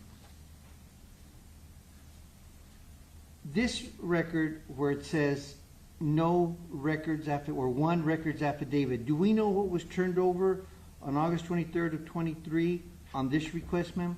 no, From the page, from what's on the written page, we can't tell, correct? no, Is that correct? yes. That's right. I sometimes am confused when I speak with double negatives. The next page, ma'am. 346 pages of, again, incoming, outgoing mail requested by investigator Ray Sanchez, ADA Loretta Huitt. Is that correct, ma'am? Yes, It appears to be about the same date as the few requests before that. Is that correct? yes, Okay. Does the sheriff's office keep a copy of whatever it was you turned over to the investigators? The investigator from the DA makes a request. You give them whatever they're requesting for. Do you keep a record? Is it memorialized of what you gave the DA's office?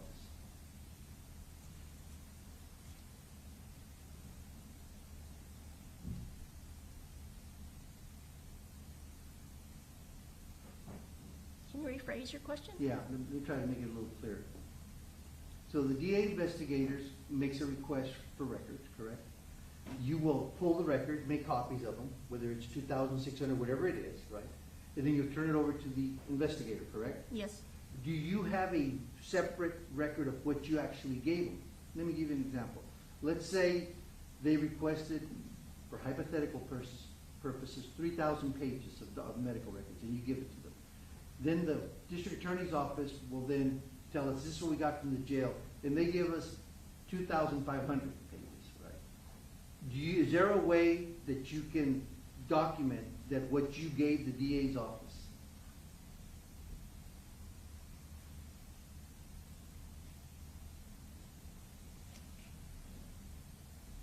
the documents that I would be providing Yes, ma'am. I would provide a receipt for documents, and then I would notate the number of pages. Okay. And then those pages, however many, would be signed off by whoever picked them up. Okay. Is there a way for us to verify that those pages are the exact same pages that you provided the DA's office, that we got from the DA's office? I just want to know if there's a separate place to verify what we received and that the integrity of what we received Yes. from the DA. There is a way? Yes. So we're able to go to the sheriff's office and say, we want to look at these dates to see what you gave the DA's office. We can do that? Yes, Okay. All we have to do, how do we do that? Do we make an appointment with you to come and do that, or how do we do that? How do we make that happen? I would get with the sheriff's office legal. Okay. So we'd have to reach out to you, and then you'll tell us what's gonna happen. I would reach out to the legal advisors of the sheriff's office.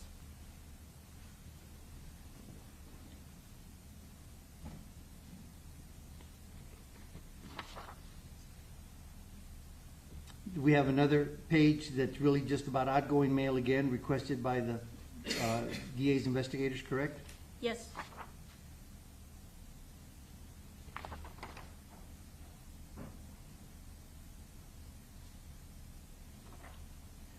Several requests, it seems, on a fairly regular basis, the DA's investigators are asking for different documents on Mr. Cruz's, correct? Yes.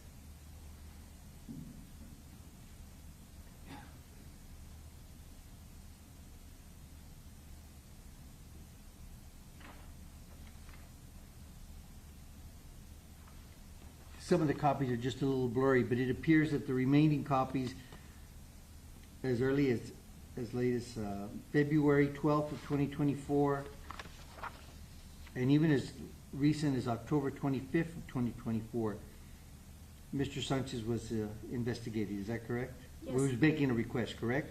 Yes.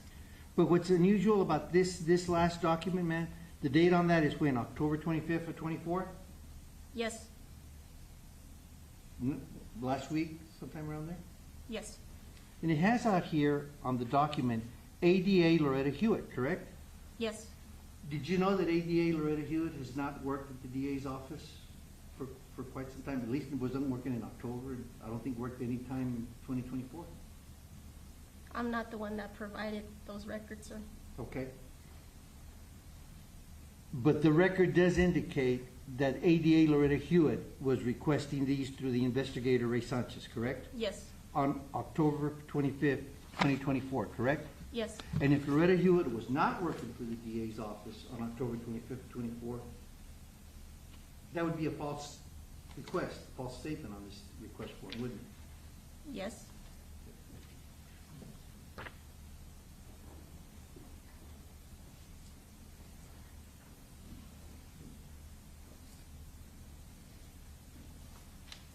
Have one moment, Your Honor. Yes, sir.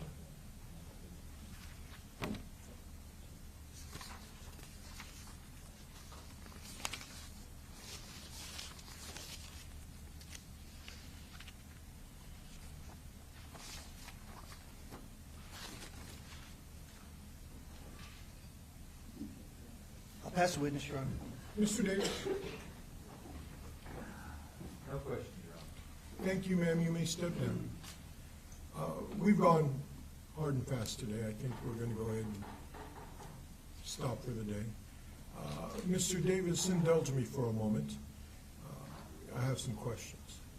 Mr. Briggs thinks that everything he says is interesting, but he brought up an interesting fact there. All right. I want to make sure I understand the state's position with regard to the city of Lubbock. Yeah. I think you've indicated the city of Lubbock limits AICI to the appointment of experts, investigators, doctors, and even attorneys and their vouchers. Well, certainly experts, Your Honor, and I believe their vouchers. Nothing else. I believe that is it. No exceptions. No exceptions that I know of, I think. That the position of the state is no exceptions. There's no exceptions. It's experts, their vouchers, and So Mr. Briggs brought up the fact that if they don't want you to know who's visiting over there, that they should enter an order with the court to bring them over here. But if you know about it, that would defeat the purpose, wouldn't it? if we know about them coming over here, Entering an order that is not ex parte or sealed, that would defeat the purpose of them bringing them over from the county jail, wouldn't it? So that you don't know who they are, who's visiting. I think Mr. Spencer talked about a retained client can keep from you their experts until necessary, but an indigent client can't because of the requirements and policies of the jail. And so Mr. Briggs said, all they got to do, because every judge has always granted it, you bring that person over, you put them in the jury room, and they can meet with these experts and keep them from you from knowing. Isn't that a proper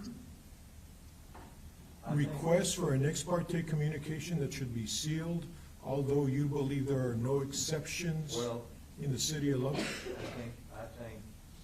I don't think anybody's addressed that. I think that would be part, you're saying it's an expert witness that they're gonna see. No, I'm saying that it is a certain situation that requires sealment from anybody so that they can meet with, let's take the doctors out of it.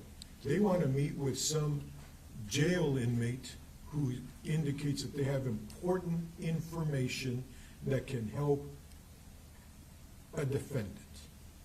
And the state and the defense says, Judge, we need you to bring him over here to your court.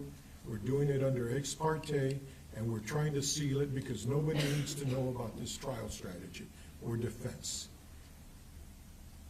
You're saying City of Lubbock has no exceptions. I'm gonna answer you two parts. Okay, I do. I want to know what the position would be.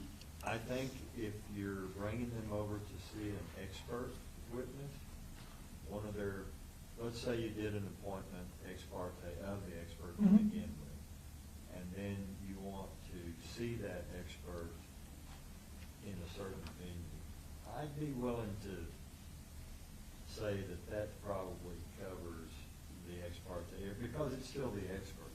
It's still the expert. But I think if in your jail inmate example, that's not gonna get there. That's gotta be on the record and notice. And notice to the state. Yeah. Okay, but the other one you say is covered by the City of Lubbock in its decision that it's As long as you expert. stay in the expert area and it's like meeting with the expert, say that's been appointed and that sort of thing, I don't think that's much of a stretch there. I think that would be okay. Could be an exception to it being vouchers and the appointment of experts. Yeah, I think that's in, I would say that's in that same area. Okay. I have discussed coordinating schedules with both parties. They do have some conflicts. The court is rescheduling, or the next hearing in this matter, we're still with witnesses and we're still with motions, is going to be Wednesday. The beginning of the next hearing is going to be Wednesday, December 11th, 2024 at 9 o'clock. If there is nothing further, we're adjourned. Have a good weekend, guys.